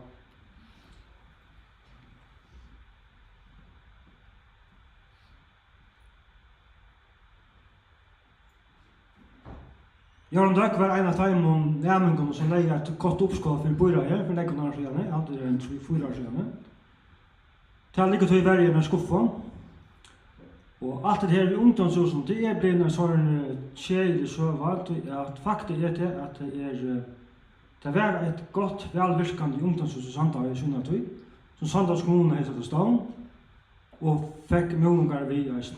Och det virkar ju väldigt väl. Men huset var inte i särskilt konstante Och så valde man att nyliga det och så flyttade det till Moas. Och här liktas nu och det virkar sig fint, huset fint, men troblasen är så att vi har onökta borgare som då, det är verkligt. Men det är inte att det är atlanen tja okkon att jag kan totten upp i ungdom. Men det ligger tog i värre enn skuff. Malet var fyra och i mentnartrøen det här som jag själva formar. Men det stekker sig bara upp. Och det är öliga kjøttere. Och vär är valtor så ett av första som gör det är att ta ur skuff. Så det ligger där pura klart. Och särskilt det som kom från ungdomen då var öliga gott och kunde byggas då. Så det är spännande att det inte händer mer. Om det är nej åt två ungdomar som tar vet inte. Det hade ungdomar själva ska svära för det. Vi har öliga utåt till på. Öliga fjällbrott till allt folk. Och vi har ett gott samkommande så man kan gott vara virken i vår kommun. Och det är alltid inte det är så jävla viktigt att det stärs. Det viktigt är det att ungdom tar tillstånd till ungdom som är avgör hur så tillbör vi kipa och som har blivit vuxna och inrätt och här efter. Ja, tack för det. Vi vill gärna ha 2 ungdomshus och det kommer sin äldre igen löta. Men det är menar vi att det är alltid inte att vi skulle ha de lilla bötterna som är 9 till 13 år gamla. Att de skulle röjna eller nöjaste för till en ära byggt för jag vill säga vi några jämnåldrar. Löser oss inte nu att vi kan gott göra en till på till ung som är välvirkande men vi har äsna bötten som inte har det så gott av imiska norsökon. Och det är för längt att säga att de bara skulle ränna inom näse och så har det ett ungdoms till på och en ära byggt. Det är de bötterna som vi må som kommunen äsna vara vid till att stola och hjälpa ved. Det är det första. Det nästa är en typisk fejl som vi vuxna gör och det vi håller det västna vi alltså någon. Det är vi håller alltid det att vi vita gott, vi var ung så gör det vi forskjelligt. Men ungdomar brötes och ta skalan gör att annars stannar vi det där. Så jag håller det första vi skulle göra är att göra ett ungdomsrå här vi tar font virliga fonter vi så unga. Han inte är så vi fylla där vi en flott hus som vi hade tänkt oss vid hålla det är säkert då att vi tar dem så nu jamar. Vi må höra vad det säger och så handla ut efter det. Och det må närma mig.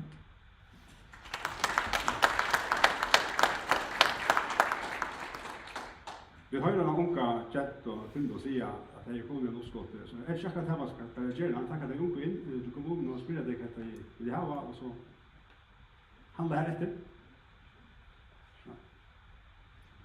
Jag skulle akkurat säga att Arberta kom fram. Men först att jag säger, jag glömmer för att grå på tycker av skuffon. Jag ligger nog på något sånt ting, kan vi långa hårs för kväll. Och jag glömmer för att arbeta viktigt. Men det som jag säger att det är helt säkert att det inte är vid kan säga vad det är gott för ungdomar att göra. Du vet av Midlenas Borst, de unga som är ungdomshus nu är. Och de säger att de tror att det är öliga gott här. Det är Midland, och här är nett till pizzatjattlaren, allt det forskjelliga. Men det är att det är föräldrar i Santavägen som för det mesta är onöjt. Det skulle köra om näsen vid bötterna. Och här hade vi helt skulle huxa om vad det är unga vill.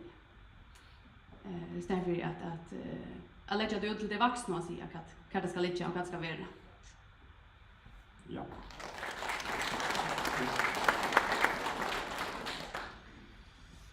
Hej, jag har en vimmärkning till Oxford som har nämnt för i Kärstna. Vi snackar om väg och tunnel och väg och ombyggnader och annat. Och det är fint att ha visioner, men för de barnen som går i skolan vet nu. För Hanno som är 90 år och gånger Gyllenes så läste jag här att hon upplever att det blir tryckare i hennes skolgång, inte om 20 år. Och ett annat dokument som ligger i hennes skuffa, det är första tryckavtalen som vår kommun gör de var väl utför. Hon kostar en ägg och jag läste henne så sent som Systvika och här var det halvtid 25 punkt. Och det var, jag hade det var topp 20 så vad det kostar och allt. Här är 8 punkt just. Och det var färden från en parstrad från Gyllenäse och till Sandavås. Här är så öliga när ånder och ökje som kräver avböter. Och jag halte att vi vet att det är det är inte pengar så till synd som vi alltid snackar om i baklinjen vi måste hitta efter vad kunde vi hur så kommer vi bättre om det och utan att kosta allt för mig och här hade man hitta efter alltså kvar vill jag vi ha botten gänga vart nu och så måste ju att här farlarna som tryckare här ska vara gott ljus här som bussen är stäck och morgonen ska vara mycket bättre rafast tryckt ner hackre här vet jag att det är inte gott här vid myndarna i Moja och jag arbetar i Söllugar och i Sandavai några år och hej såna appar alltid om mästaren du har så jävla mist och botten det gänga faktiskt mitten bilar som är allvarliga så vi måste hitta efter vad kunde vi göra här och nu och så hitta vad här vi av pengar och så måste det bara göras och har haft det här dokumentet med orätt. Ja, tack för det. Så kan vi säga så hade vi runda till ja.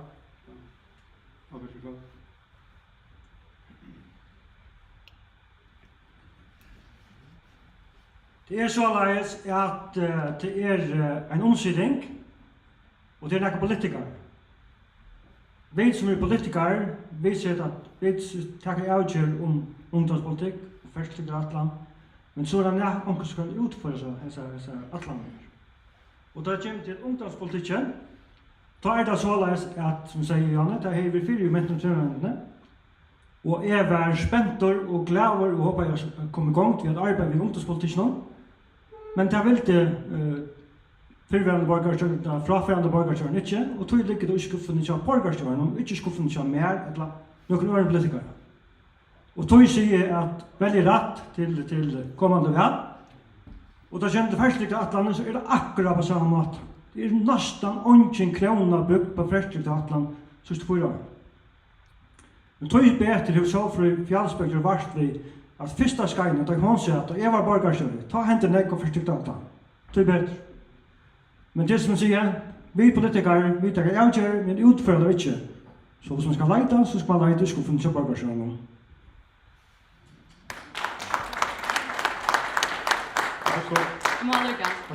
För det första så vi ser som politikern där det är avgörande men jag alltid fel att vi själva det omsidningen det är druckna som är långt nu i upphaven. Och hvis jag kommer in och sitta som politiker så ska det nog sörja för det att det blir först och det värsta och att inte bara att omsidningen ska lägga över det som är det avgörande.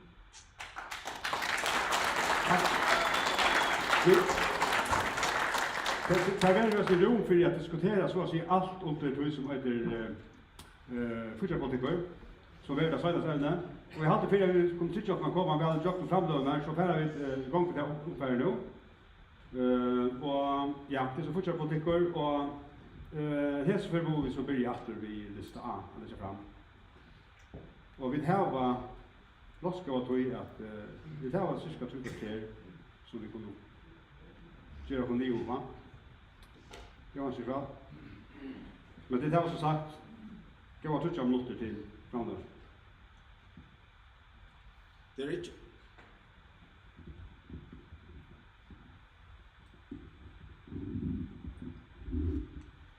Det är inte gott vörmärste för akkurat kommuner att vi ut i mitten till dyras kommuner i landet. Vi har det högsta skatteprocentet och i mitten till vi till lägsta vattenfrådbrott nu. Det må och ska brötas så kött fortsätta rasar med för det. Tog alla vita borgarlistan att lacka skatten ner 21% och hacka vattenfrådbrotten upp till 20 kronor. Det är väl näka som månader som borgarna. Tack om det döme och säga att det är en familj och på 5, 2 vuxen och 3 barn. De får vinna tillsammans 20 kronor om månaden. Men här ute är bäst 23 100 kronor efter att han skattar och om det drömde för när. Om vi har bröt skatten och hacka vattenfrådbrotten så kommer det att ha en 23 800 kronor att han hade avdrömt och skattar för när. 200 kronor mer att leva för kvar månad. 200 kronor om månaden. Kvart det han huxat i möbler. Men merlösen är att det är 8 400 kronor om månaden mer att leva för. Och det kan bröta nej. Familjen kan komme ur fortsatt truplekken av det. Andre kan bruke det til hona og glede. Andre som skulle sette bygg, det kan være moderen og om banken vil vet at han la an til just her av Dreimjøls. 600 kroner om måneden igjen, svært til at hakka settes av skuldene ved 130 000. Takk for det.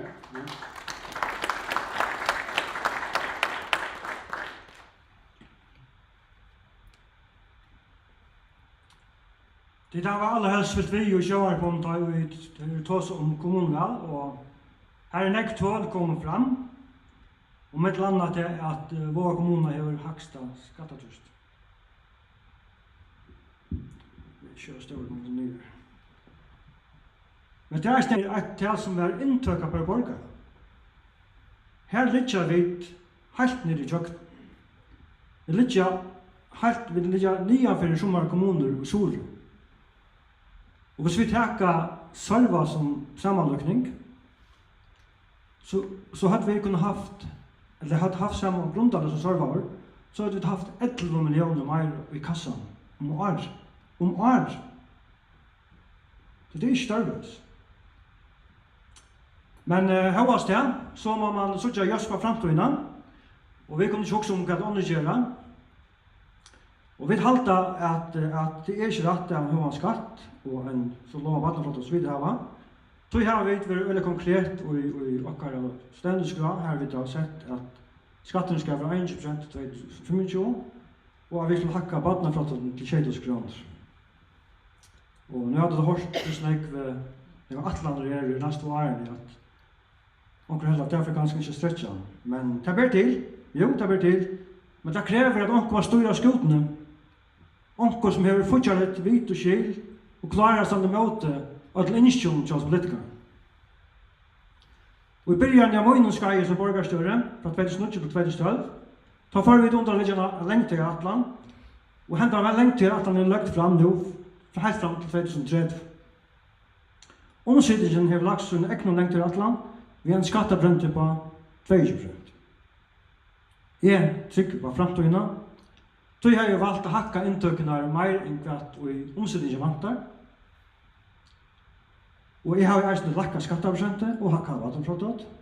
Men jeg har eisen lagt opp til at vi til kommunene må hukse om å spjære noen peninge her og her. Det er ikke noe som vi har haft noen særlig folk som nekt til siste årene. Jeg halte selv at det er så at kommunene kan lande opp til en avløkning, og det er støvende løten i land at kommunene skilter cirka halv avløkning. Men penger er eisen inn i kassan, og så det er muligheter for å gjøre uiler fremover. Men også man til at man atler til å gjøre skolen litt navn, som alle er spørsmål 25 millioner, og pluss nekka 3, så kan man gjøre komme uiler på 105 millioner fram til 2025. Og hetta vi først til her kommuner som har en nok så høy skuld. Og etter som jeg har lagt fram til, så vil skulden om 190 millioner, som sverer til 1,1 avløkning i skuld. Og det er hakkere enn hva man har løyv til. Avløkning slipper fra at du er veldig. Ja, det er cirka 30 sekunder. Gjør vi bare andre byggelse skolene, så vil skulden 3 millioner, og så vil det plass til 15 millioner lærere i løver. Men det er eisen til at hvis vi velger å gjøre skolen 2 måneder, så får vi kanskje en øykelagning. Men hvis vi gjør skolen litt når vi til lager skatteavtrenten, så kommer vi ned om en avlagning til 2060, og her bruker vi til hakker skatteavtrenten 22, som helst vil ha krav om at vi gjør skolen litt når vi får på med en avlagning, så kommer vi langt ned om en avlagning til 2024, og tar vi mulighet i neste velskei, at det gjør større ulover, og å lager skatten. Men vi kan vanta at kommunen kan se være under større trust om de gode årene, og tog er nøye ved en gøy borgarstøra og gøy falskje av store kommunene.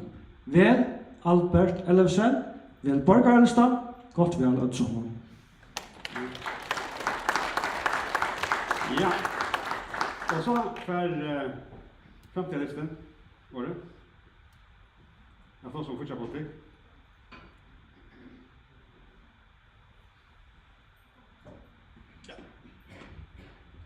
Det får nästan 5 minuter, det fick 5 minuter.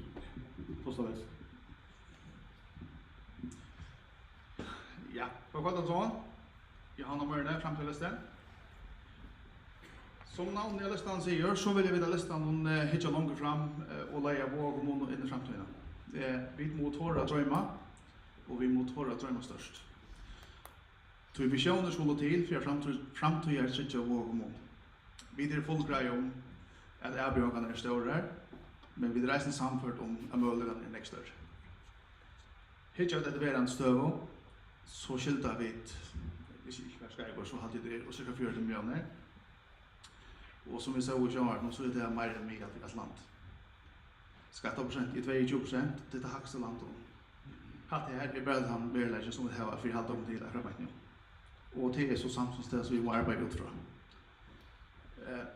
Vi har nytt godt av en større folkevøkst siden hun åpnet igjen, og vi må bare stedfeste at seneste årene er folkevøksten stagnerer år.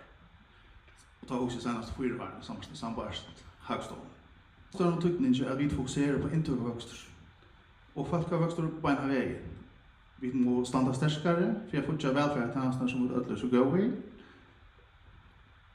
og glede for det og klare kappingen med resten av landet. Tror vi må gjøre noe greit av kappingen om borgere og vinner og det knallhør. Det som vi bjør fram til å reka kommunekassa med kinnsemme og ikke blir vi å presse fortsakarmene. Vi får legge dette og gjøre det avhåverst så begge verande og kommande borgare i vår kommun. Og eisen verande kommande vinner at liv og virke og tilfære vi at gjøre vi vi stivast å lakka skattasystem og ta vers etter føremåne å skapa karmar for borgare og vinnerløv vi har stikket ut. Vi vil sette en vinnerting av stånd og det vi tog for eie at vinner kan komme sammen, veksa og her vi gjør urst til begge vinner og kommuner. Og vi vil gjøre samstarv i bostader, så vi kunne få bygnet leie og beboer i vår kommune kjøle stilber. Vi må nå til å gjøre handleie, så vinneren kan spyre og hverandre aktører slipper virke. Det er dårst, men vi må spyrre oss selv om vi har råd til å være. Det holder vi ikke. Sjøen står i Kjønvester, og det er vi rettelig spent på.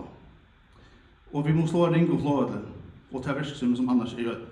Vi må ha drivet til å reka naskinsamme kommunen og en vilja til å ta et takk for ødene. Og vi eier affære dialog med allmänna myndigheter for å få flere allmänna arbeidsplassvester og vidnarstøv.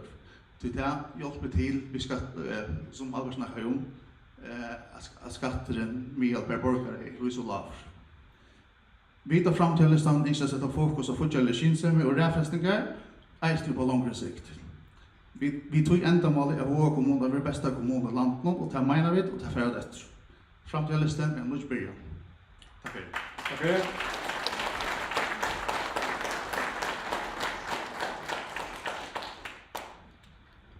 Ja, så skal Håkon lukka seg på høstene. Jeg finner gjerne samtidig, ikke? Til Håkon.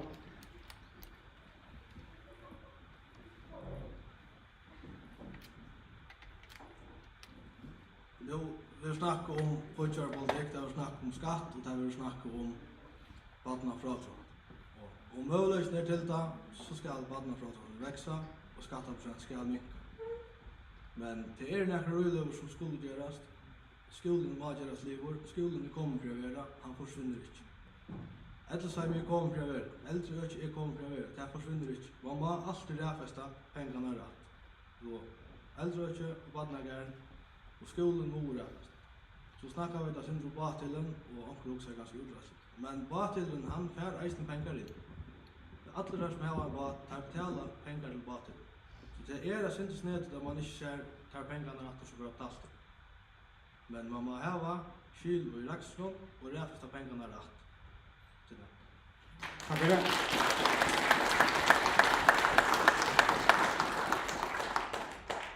Yes.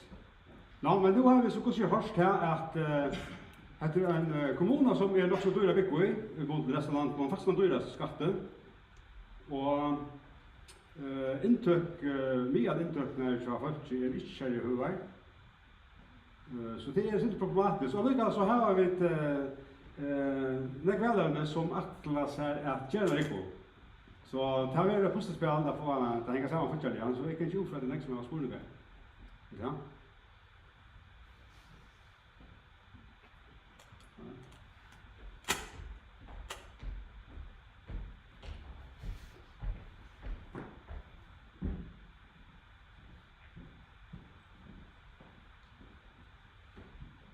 God kvöld, det Jan Gregersen.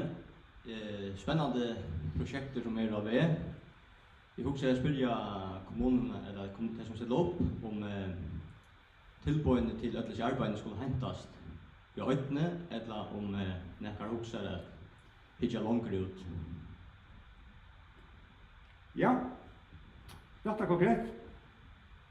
Ska det vara marska till lokala entreprenörer och lokala vänner hela tiden som ska göras.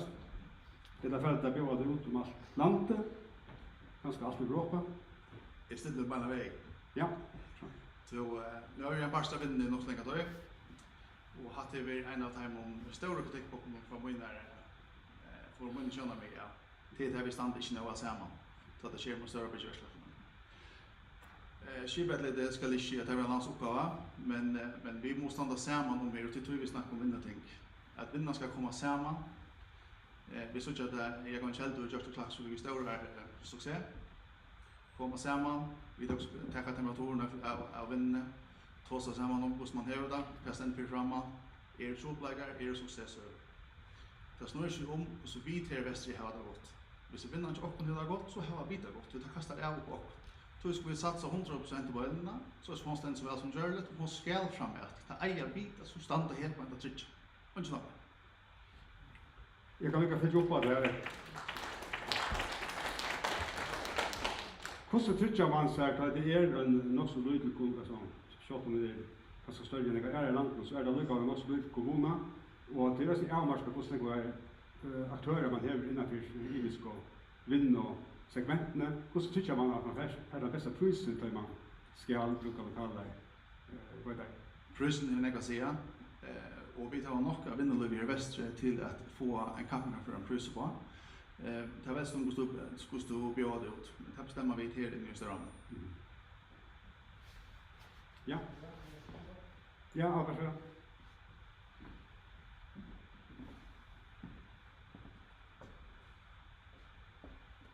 Tar man bjöd en skola eller bjöd en stora verksamhet ut, så gör man ett projekt och så tar projektet ut så för övergången tillfälle ut. Og så kan fyrtøkker søke om undagåelse. Og det som jeg også vokser til at hvis fyrtøkker var vån halda seg at det fører for å bygge skolen, så skulle det bli også fremhjert.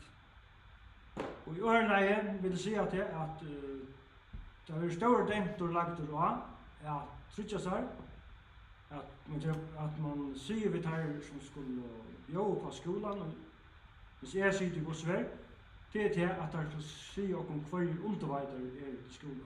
Og herfra kunne vi så velge hvor slipper av behov av skolen. Vi vet at tyverre har vi ikke så store fyrtøkker i Vester som klarer ensamhet å jobbe på skolen. Men hvis det stannar sammen, så kanskje det gjør det. Og da han sier til at Klaksvik er en suksess, så passer det ikke helt. Her har nekvar aktører vært inne av forskjellige entrepriser, og som har en tafarnar i heisen. Godt nok hadde jeg finnet ganske en skole som bøylere, men jeg hadde selv vært at det er viktig at man får en god kapping om større prosjekter for å få den beste prisen. Det er tross alt skattkjallar som det er.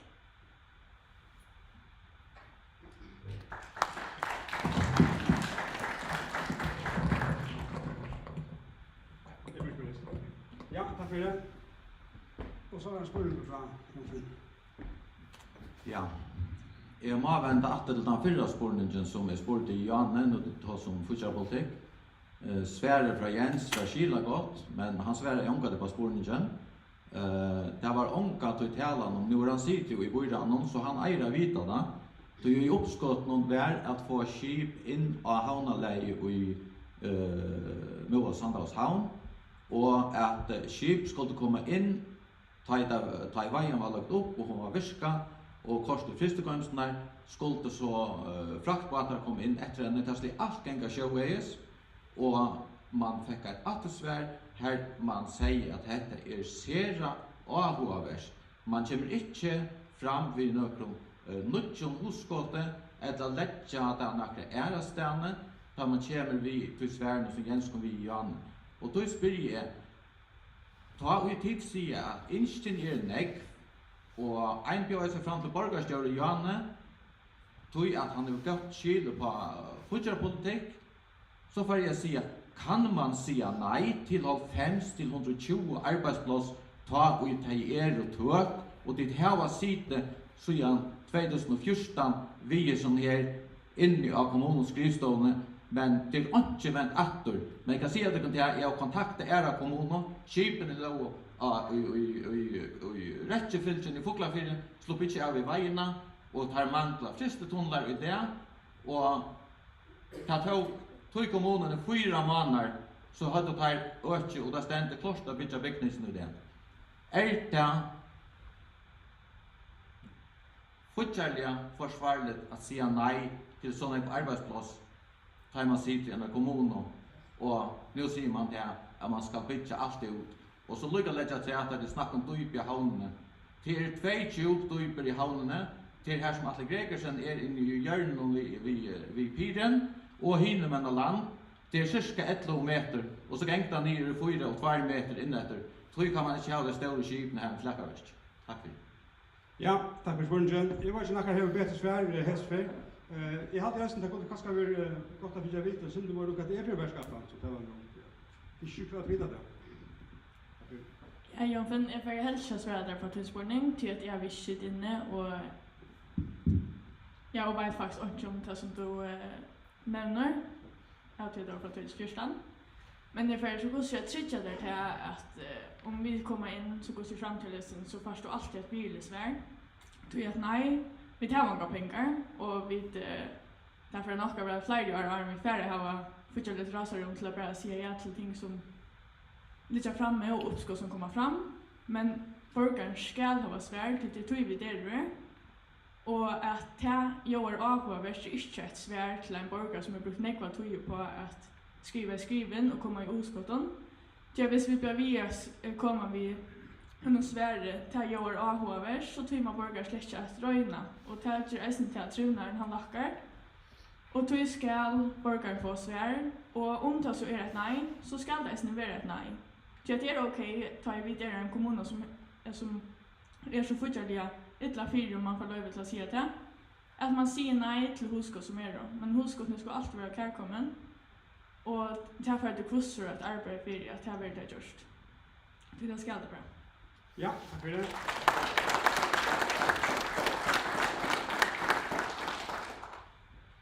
Och Bridgen är här i Moa igen. Hon kom och synade till en för i Halledal i Forsen. Ganska först i 50-talet. Det var några stora atlander här ute vid kajerna som var med andra vilka var som tror jag 4 fabriker. Men det var allt fåglar att täcka någon. Och jag vill säga att Moaor och Movingar har betalt dyrande om för till verkatlandarna som kanske helst var bättre inte gjort då att de stadigt inte kom till sån till det.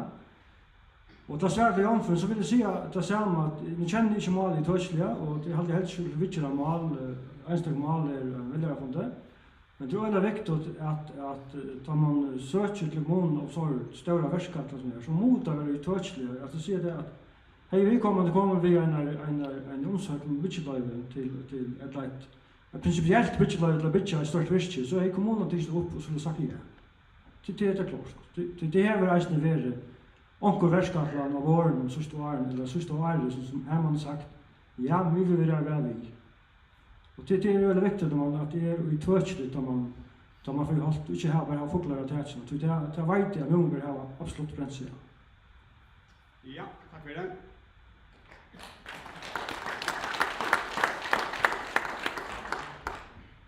Jag ska vara rätt i avvärst den här början jag så fram då en omgång att det här gör skolan verkar att han har för att belasta ekonomin så kommunen i ölen är. Så för att att man när turisten och skolan göras livor. Det är inte göras livor och hur ska tänka vi vara hvis det ska göras livor. För det svär på det. Ja, skolan ska absolut göras livor. Vi är då inte nå väl för den skolan. Hvis vi samarbetar med era kommuner, alltså nu är det ju Solta kommun löns, som är mindre folkkartellen vid, lägre skattaprocent. Här har akkurat levererat en skola till 120 miljoner, som du säger, i golden på 6 år. Det som undrar mig, det är att det är så fast som du säger här inne, 2-4 borgarsgörare, inte har mäkna att skaffa och kom till intryckna så att vi är lika väl 4 som era kommuner. Vi nägg högre skattaprocent. Och hur är det svinns skattaprocent nyer vi bästa tojen vi följer så här är akkurat som är av ruskande galt. Onkels vägna är det ett land störst. Lyft ner nägg, vi löjrar det här och nu. Men man kan undra sig på det är inte framåt.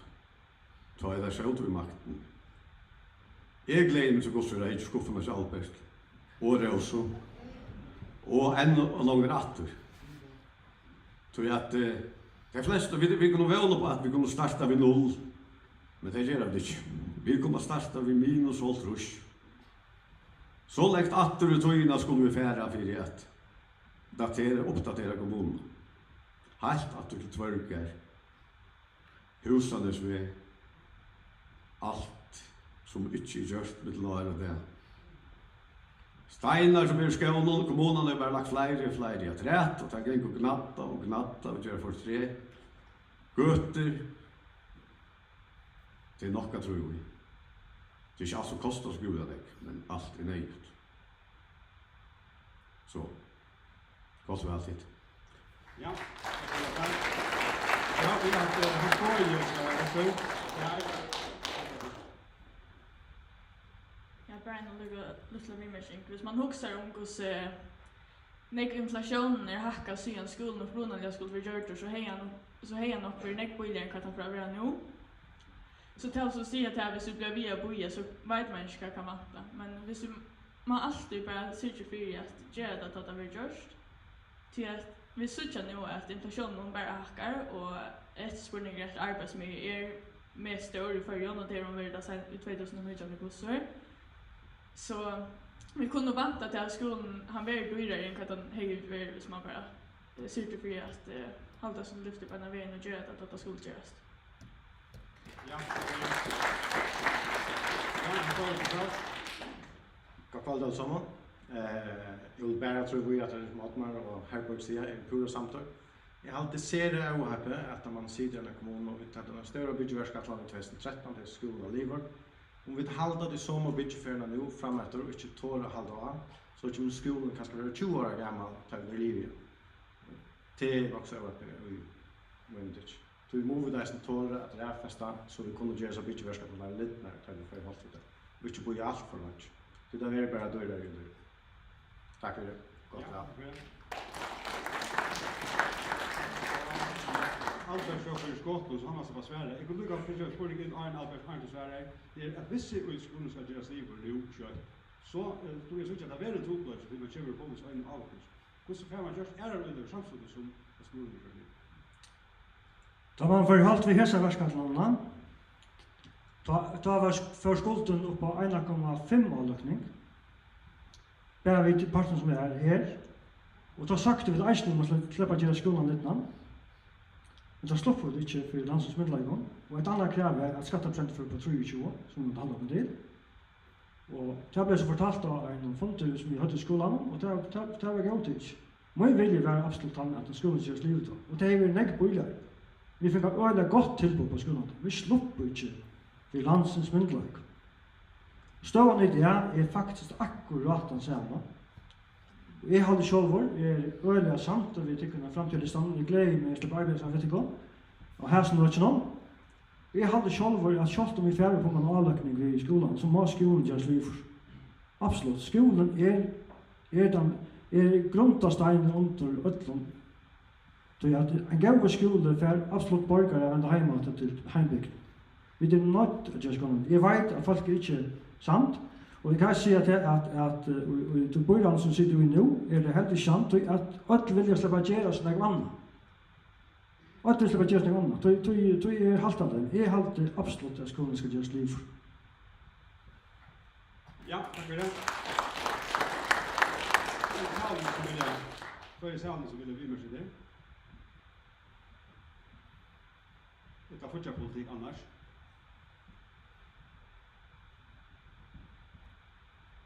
Men kvart ger kommunen, kvart ska kommunen så göra för det att locka fler borgare till det som vi sagt kväll där vi skulle rösta intökter till de skulle fler borgare till. Och hur så lockar man fler borgare till hvis man är nöjd till att ha ett högt framhållande högt skatteprocent och högt ansiktsjal. Det något alternativ man kan bruka som akt så man bäger för just det som ska göra skolan utan och få fasta tider för kommunen för sig. Ja, det är så. Jag har alltid att man ska ha bygga klar grundstycker så att det första bygga ta i omkring utställningen. Vi har flera borgare till kommunerna, så flera intökare och lättare lacka skatt. Jag kan spyrja, jag skulle säga att man lägger skolan lite och lacka skatten, sälja till framtida listan. Så att det nämnde att jag skulle lacka skatten och göra lite namn. Vi säger att vi skulle göra lite namn om det fortsätter lite rasare. Ja. Hästen spårningen finner att det hinner. Ja, det är tid som sidan ska vara liv. Vi har sagt att det ska byggas efter föremål. Men det som vi säger att det skatteprocent ska hittas efter just. Så det är så att säga efter rasar med få ner, men målet på lång sikt må vara att vi får skatten ner. Så vi må vara en attraktiv kommun. Vi må vara i tanken att hem som flyttar hem eller ska flytta väster. Vi kunde inte göra färja av våren på den vägen, så är vi efterbasade av resten av landet. Så, men vi må bygga upp att det här grundtjänsten som vi har. Vi har näkt ting som fungerar väl. Vi kan inte bara kritisera allt som vi har. Vi har näkt åt till det äldre och till bötten i skolan. Och det är det som vi vill bygga på. Men vi gör det inte, vi inte våra kappningar för. Vi har inte nog grundstyrstur. Vi har inte råd att tjäna pengar till att betala skolan. Känner mig rätt. Och det är det som vi må få efter. Vi må göra från kappningar för vi må till hina kommuner runt om landet. Sarvas kommuner har hackrisk vuxtur procentvis än vi har det sista 4 år. Hur är det? Det passar. Ja, så måste se det högst då. Nej, det är året alltså. Bra, vi kommer åter. Ja. Lika så känns det bank markerar själv och fått ett år, men så långt det inte markerar så får politikerna år. Jag hade här på som Jag vill säga att jag är Herborg till att jag inte kör vi. Men nu också jag syndrom innan det så vi skiftar hur man ska få det att fungera. Ett gott på hur det ska fungera till att vara ärligt att man har listat samman vi skulle ha ärligt att hemma som vi ställer upp samman vi är vi för att göra det bästa för kommunerna. Och är ni ärligt till de som stannar uppe att det för att se såna mening och att vi stannar under vi tog. Och då vi kommer när kommunen fram till listan, vi har tagit samstarv, vi har gått samstarv, vi har ärligt och vi är samt för att det kommer till vad vi alla kunna göra. Så det har vi se allt som är gjort. Därför har vi det göra samman. Och inte vi bara stort och lösning om vad jag vill, vad Johan vill, vad hans boy vill, till vad vi samman vill. Och det är så lösning att vi för att få fortsätta rasar om vi att halta oss mot Lassland och inte göra bara stort för lösning.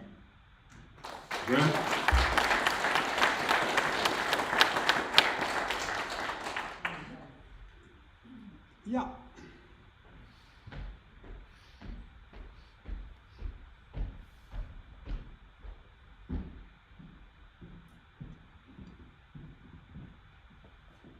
Guri Jonsdotter. Jag har en gott kväll där och när man ska arbeta proaktivt och så hittar jag fram och ägstning till att vi ska vara bästa kommuner i landet.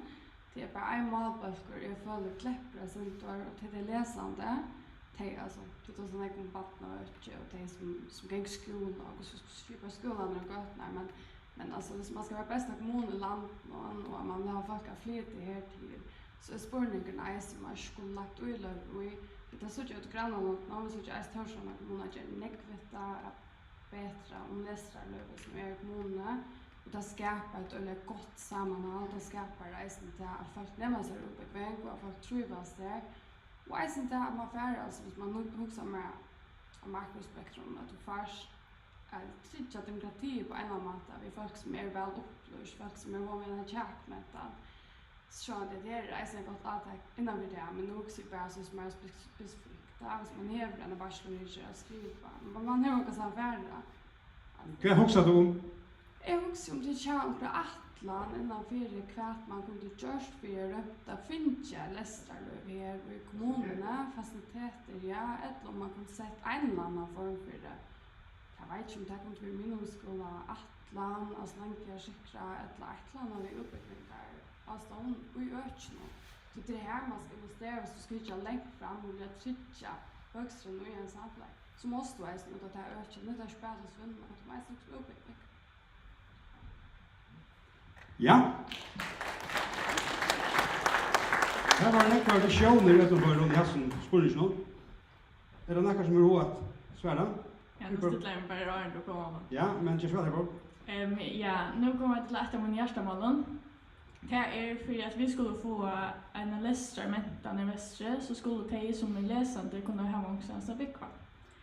Och här är alltid att vi manglar läsare uppe i behöver äsne alltså bara uppe politiken vi vill få samstarv i bostäder och kursveckna till att bäge folk som kommer att läsa Aron kunde färre omkstandes här Västre här ska ha någonstans att bygga vi står en för att det skulle att till att flytta hem till föräldrarna och vara hemma till föräldrarna om jag det läsa kvart är en läsare men på något vis och hur kan man uppbygga ett liv via bygga hemma till föräldrarna och ta det kommer det kommer att från läsa Aron och ästen till som läsa frågskapacitet och kvart skulle bygga vad att vi tar finns en utbredda utbyggningar alltså så plan att det är några utbyggningar kommer som man kan ta i följen men vi tar stadigt någonstans där som det skulle bygga och ta här avlängan till att förflytta ner helt och få sig läsarmentan nere. Så det är faktiskt en existerande läsarmentan under följen överhuvud.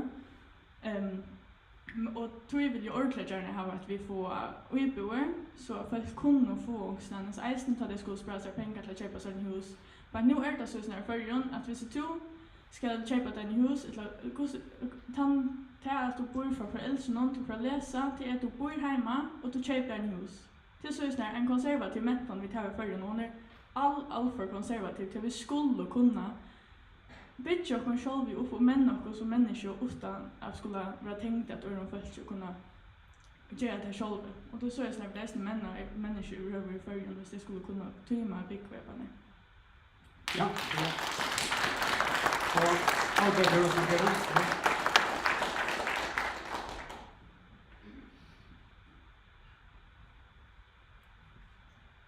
Uiprover det enaste kommunen kan göra för uiprover till att bygga till äldre, tyvärr. Men vi har gott samstarv vid bostäder och alla är nu att bygga uiprover steg, men om det är alla till läsande till ivistui. Och samtidigt har man eisen att man bygga uiprover nu och vi har eisen gjort en verskatland för ministeriet samtidigt här i Mainz när det är uiprover. Men att det här, alltså det är inte alla de unga och men så fällt han det ta i sån spårningar kom i salen så eier vi som politiker lofta dem och hvis vi inte kunde lösa det själva så kunde vi vara via vid dem till landspolitikern och avskattare och samtidigt vi har gjort allt för lite för att få utbyggnader i väster och så var det helt att säga att det var ja, alltså hon nu var skilt i spår. Det var välskronen till framtidslistan. Och väl ska nog lösa så där så det men att bryta på så för att det att det kreativa huset och det hade ju nästan gott och kreativa huset kom det absolut vara en pastrat och här man skapade en sån mentan när det läsande möttes och skapade något nytt det hade jag hade det att öle gott huskott vi hade själva hitta fram sista om det så Ja, tack för det. Ja. Først og fremst øyelig gledelig at Albert er grunn til okkar velskra. Og til først om alle ut og løyve så er vi øyelig Til den neste tre er at sjående kommunen er ikke løyve til å bytja nærkere uibør selv, men vi skulle absolutt ganga åtta for å brøyde det bostadministrasjonen særlig at vi skulle skape seg økene til uibørbytjen. Og det er særlig mulig til det at vi ikke har legget penger til grunnøkjer og alt annet. Nu kunne vi börja huxa alternativ till pengarna och vi kunde börja bröda det bostadminister. Och det är helt vart här fram till oss ner och det är ner för en skin som fotbollspolitik. Att vi kunde stäng för att grundsikt alla tydliga kunde vara en huxa som alternativ för först. Och till det vi står där. Tack. Ja, tack för det.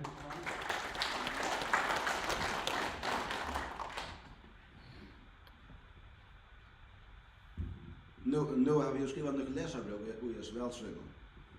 Det ena handlar ju om näst och uibor i Pressland.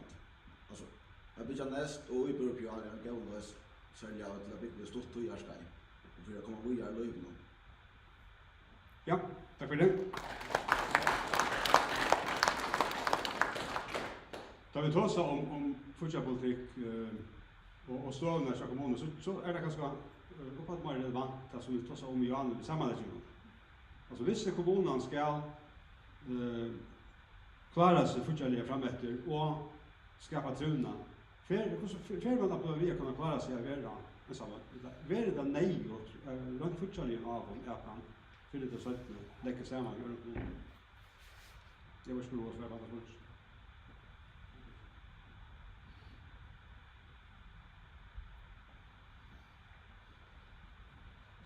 Vi har ikke talen i hånden, men som sier i innledningen til det at 2060 er størst råsarum, og skolen er gjort liver, og så er skolen liver neste 70 årene. Så sier det bare. Og vi har gode badnager her. Ettelsheimet, her er det et avstyrst kommende årene, men som det ser ut til våre kommuner, vi tar oss litt inntøkene vi har, så er det råsarum om 20 år. Det er godt råsarum. Det är väldigt gott av vikten. Ja, det blir bättre. Det är som det smiler och glaser som man kan virgera, så är man slatna gamla. Det är liv och så. Man helst slatna. Ja, vi får raska så att vi tar kött vid gång till 4 timmar. Vi där är runt om öliga önder, det hade jag inte för dem. Det kanske är nog så spärt spelare i salen, men det är också mer något snägt. Jag hade jag vet ösnä må få vita nu för nu har vi borgarstjóren på från att hon ska gå på ner där kör. Så det ska inte för vara nutje borgarstjóren i vår kommun. Ta i räkning lax. Så kan jag också vara sport om listan är här borgarstjórkandidater eller om till öll är då kanske borgarstjórkandidater. Och det kommer så på oss det så sitta kan så på svär. Bra. Ja. Vi tar fram till listan har nekva goda kandidater och det är nek som är villig till att ta så arbetet med oss och ta komma det att göra glädje till att välja elitet. Så det är öll kandidater. Vidare och all kandidat. Ja. Albert han är som okej.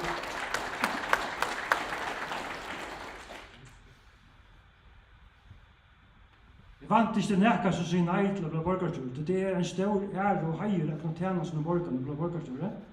Och här ser vi motkommande att färger av alla det och färger av aldrig för tyckom. Det är väldigt viktigt. Det är att man inte brukar mina allbar till att släppa för mig. Det ska väljaren bestämma. Vi hade det har gått så det att okkar lista är han som för flest ekor som släpper avgöra om man vill släppa av som borgarstjóri eller inte. Men annars tycker jag att alla vill släppa av borgarstjóri. Och det kan man gå runt nästan så att det viktigaste är att sätta en kommunstjórn. Och det är att jag har sagt att en och kvar borgare som har visioner för okkar kommun skal kunna börja borgarstjóri. Det ska inte vara spårning om hur utbygging eller hva status är över i samfunnet. Allt skulle ha en möjlighet. Ja, tack för det.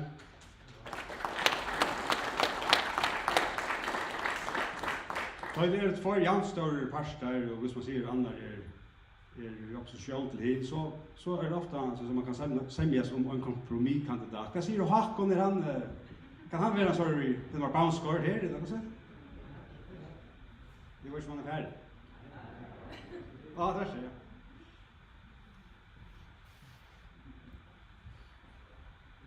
Nu har jag kört på mig. Jag ska se om det är en som har listan så.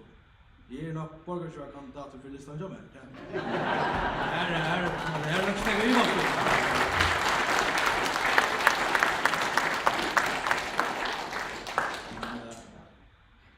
Han är allt klar på kompromiss. Man kunde kanske bli någon där igen så här annan och stjärna. Ja, tack för det. Yes. Att det var ja, gör det.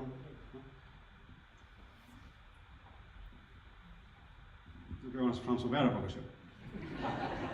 Det är det bästa att starva och superdröm. Det som jag vill säga att det är två stora listor och så Hakon och Tjat och som svinner för det för att andra som listan vinner väl. Och det som jag vill appellera till folk som blir valt det är att arbeta samman. Kommunen har törv av kommunpolitikern som arbetar samman. Och inte två listor som arbetar mot kunna till öliga tutningar mycket. Och så borgarsjön han skulle nog finna och sämja oss. Men arbetar var signar det samman. Det har vi bruk för. Vi märker det. Jag har en vimärkning till det som man säger bara. Jag stittar upp till första bygdarraget som var i kommunen efter sammanläggning. Det var 3 folk, Salfrøy, jag och Jan Paul kom in. Första fondet vi mötte och så satt det till på ånche. Onka nämnda ses ånche näpp. Så vi får paragraferna, vi tar 8 alltså 3 kvar. Det fick vi så. Vi nöjer dig. Hade samarbete som helst. Jag ställde upp för att få skil på. Jag vill ha det att vi har ett kommunal. Oansett vad vi vinner. Tack för det. Ja, tack. Nu sätter jag upp i jobbet. Ja, inte förra med. Det är väl spång. Nej, jag är pura samtal vi bara person och ta fram till det som till resan kan vi ha om också och snacka om inom Jesus. Och vi kommer att line för att jag söker där bra i seminar. Och jag alla nämnt om det vi som sitter i Marlon eller om det borgarna som sitter i Marlon, att skulle ha hört Eisen kommunstyrelsemedlemmar och borgare. Ja, tack för det. Och ja, nu hackar jag mig öden i jakten Janne. Det var öden nervöser. Men bara se allt ikon. Till åkken, de som kom inn, om det var eller to, eller lukka mye hvor det var, så vil virkelig høyde av det om å være semjesøkjande i ødelen avgjøren som de taker. Det er rævlig viktig for trivna til faktisk at ikke klanter med til alt disse. Det har jo ångast av hjemme. Det er så lite i økje. Det er alltid veldig viktig at man bukser rundt det. Tack för det. Allt är först och avgången man vill ta själva. Ja, det var den klappen. Ja, nu säger Marsten sin det som jag ätlar mig att säga. Jag hade, för det första hade jag släckt att henne enda valen eller köttet för den och nu är det tema ska vinna på att onkel andra gör något annat. Det har hon hör scheman till herfra och framåt till hon det är att kommunaler har valt in, efter 11 folk har valt in, så är det pliktigt att tajma som säger på den vägen att tömma ryggsäcken och färra till arbeta samman. Så det är akkurat mycket kvar att det ständer här som framåt med. Jag hoppas bara att det är sådana bra listan ombord med eisen. Så jag vill till att onkel för fingrarna över en viss steg och för just några ting som att snacka om till. Jag syns ju Iva om det blir till att skapa allt det stora som alltid för sån läge lova. Så det blir inte. Och det är så jävla simpelt som det. Men det blir till att täcka det lite och skrittne och få sitta på sig. Det blir helt sikkert till. Men det blir inte till hvis man börjar akkurat såla som man börjar på nu. Det är så 100% sikkert. Tack för det. Allt stort var först. Så det svär på avgången. Han rinka samviskan för 2009 och för mig att säga så ordentligt som jag säger Jan. Det är alltid det är ger vi ikke mening å sette folk utanfor. Og trobladje det at man ikke ensamhet til man er valgt. Og det så leis i kommunene at det noen poster, det borgerskjøy og til nevntar farmansesser, og det sesser i RF og SEV og liknande, og sikna være arbeid sammen, bøyde og jankt middeldikom, alt skulle være vi, så får det gjøre kommunen. Vi har et fellagsmål, vi har nesten som velskra, så det Takk for det. Takk for det. Så får vi alle først. Jeg vil lykke et som vårt navn ble nevnt her reisende. Lykke er en vimersing. Jeg myntes her være oppgårst, men jeg må ærlig innrømme at jeg har faktisk glemt det. Og jeg tar biler ikke, tror jeg at vi prøver seg å gå med på det. Det viste seg faktisk at jeg fikk faktisk min første mål fortegångt ut i samkomsten som vi er på. Det skal Albert eie, altså. Og ikke bare han, jeg var flere ånder i bygdarum. Og det avgjørs nøyot som vi aller fleste er samt om her, at vi selvfølgelig for vi nå fram og før fram vi tar hjertemannen som vi har, og tog vi skulle løse for tykker, for vi og hva vi får arbeide for. Tid for å velge hver av oss kommer inn. Og vi har skilt til at vi tykkere, alle tykkere er spørs. Jeg vet ikke om jeg får komme inn. Men okkur lista fer sannsynligvis har kommet inn. Og de skulle eisne være de som har valgt alt linje som 5 eller 20 på listan. Og halda til lyftene som vi gjør. Og vi nøyast, og vi kommer best i kjøkkenen, alle disse setene, hvis vi samarbeider. Og som onkur nevnte i Halda Marsten, det uttrykt av borgere i kommunen her, som det eneste man hører fra bygdaron at de klandras. Og nå hatt av malig, og nå ikke kom kjøkkenen, tog nå klandras i alt. Vi må være semmer og sørsende, teka de malene fram i semmerstånd, og køyre til i kjøkkenen. Det akkur som det just ikke kommer her ved vi, så lät det bara lite och kanske bruka tog på det. Så vi har till dömes en ordentlig längre lista här. Är professionellt utarbetad mannen vi uträkning på det kostar. Till dömes hese mannen kommer för gång vi. Heter det klart. Så först och främst alltid. Tack för det. Ja. Jag har Biden säger något så att vi är inte rej, vi är inte blå, vi är amerikaner. Jag hade det var kommuner, det är inte lista A och inte lista B och inte framtida listan till det öll våra från vår kommun. Jag vill tacka för en öde Syrien fond. Alla mattar är det att bäge salmon och tills lopp här över öliga Sili och Säkli och snä Chaston och det var östne respektera tojorna helt väl hade jag. Det är också ovanligt för ju att folk aktar så väl tojorna. Så jag vill tacka för en öde gång fond och så får vi det ända och inte det öde gott väl så och så får vi det ända vi är synja Atlant Chosanchen och i sucha att Hans Jörgsen sitter om han inte kan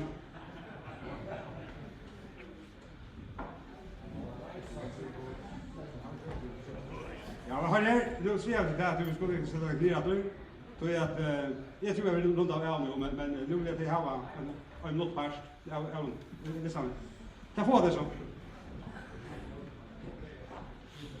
Så hinner jag. Ja, så blir det framtida det som börjar. Just väl.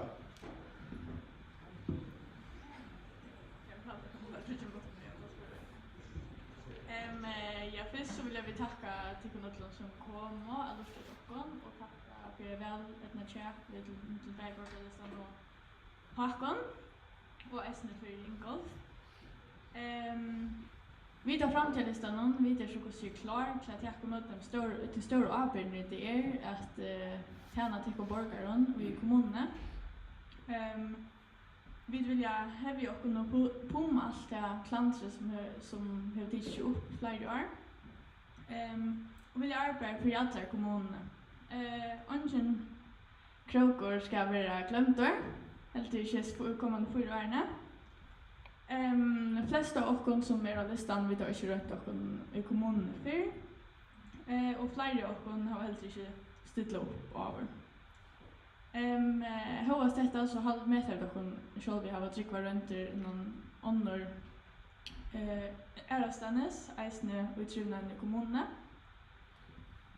Vår kommuna skal vara bästa kommun i Føroyarna Byggøy. Och det pröjda virka fyra. Vi skulle ta hand om alla borgare i kommunen och vi skulle sörja för att folk känner sig hårt. Alla borgare har okkurs att geva fjöltene och hända möjligheten skulle vi då bruka till fullnär. Vi skulle alltid sörja för att folk känner sig hårt. Vi skulle alltid taka emot folk vid virring. Og vi skulle fjallgå om startfestene som kommunen var av. Vi skulle sørge for at borgerne alltid kjenner til atlaner og hosgått fra kommunen, så at de kunne komme ved sin uikaste. Vi skulle samstånds eisen tåre at heira folk i kommunen som tekker sti til verskatlaner og som vidla betre om kommunen. Det vil ikke at det vinnelige at det trivnarlige i økene. Til vit borgare som skapar kommunen. Til vit som kunne gjeva okkar uikast til at vi alle trivast her. Hevast vi vilja negv, så vilja vi ikke alltid sende. Til negv at takk håndtøy. Ta i vel i livet, så skulle vi det avgjøre hva vi skulle prioritere. Vi er åpen for å hava godt og gjevande samstarv i tikkun, så slipper inn av listanen. Og vi vågner eisen i at tid er åpen for en og tøtten samstarv i byrjan. Her ødel er jøn og født. Og eisen i hakon. Og vi vil ønske at det kunne et godt vel, og vil jeg takke for et godt og virlet velstrøy. Og vi vil takke borgerne i kommunene for tikkere åpenleika og AHA. Helst da vi det har vært godt at det kom til å være stortligt å komme inn til folk. Og vånande for at titta vise og kom til alit at de setter kross ved liste F til stein. Takk for det. Ja, takk for det. Og så er det liste B. Bakhold, forsvall.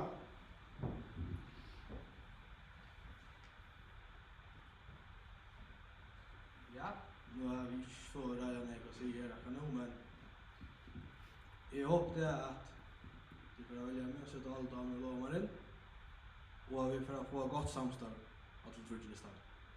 Så vi kan få en god kommune her i Øtføle så vel, Øtføle så vel. Takk for det.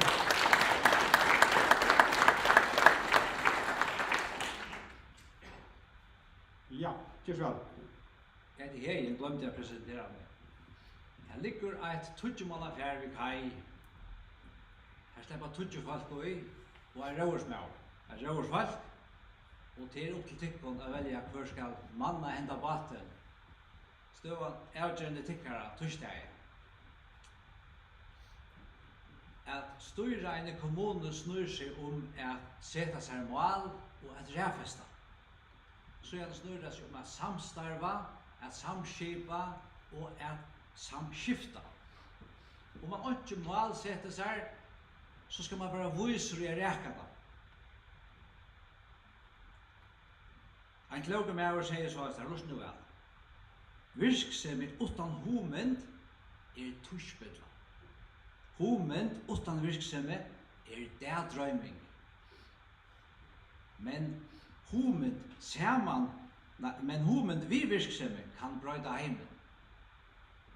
Jeg sier det at virksomhet utan homend er tushbedla. Homend utan virksomhet er dædrøyming, men homend vi virksomhet kan brøyda heimen. Mæren eider Nelson Mandela. Han brøtte ein større parst av heimen.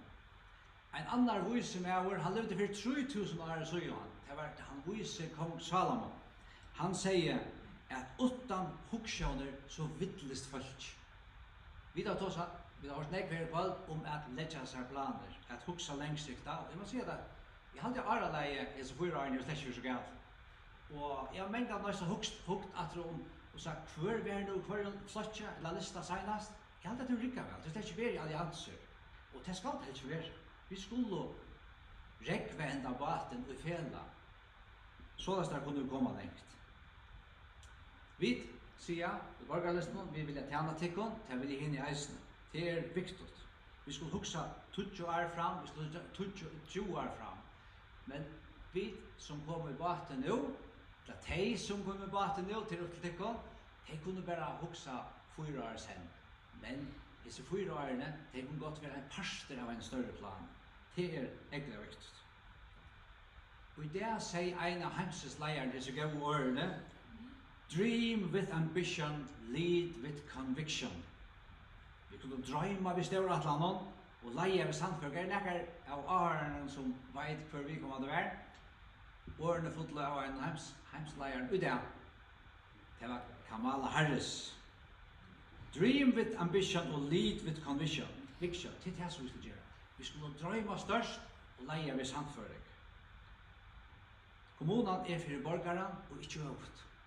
Så er det viktig at tid vil være hørt og er vi ut i hele. Jeg vil si at torsdagen er det lett at velge rett. Sitt kross ved borgerlisten.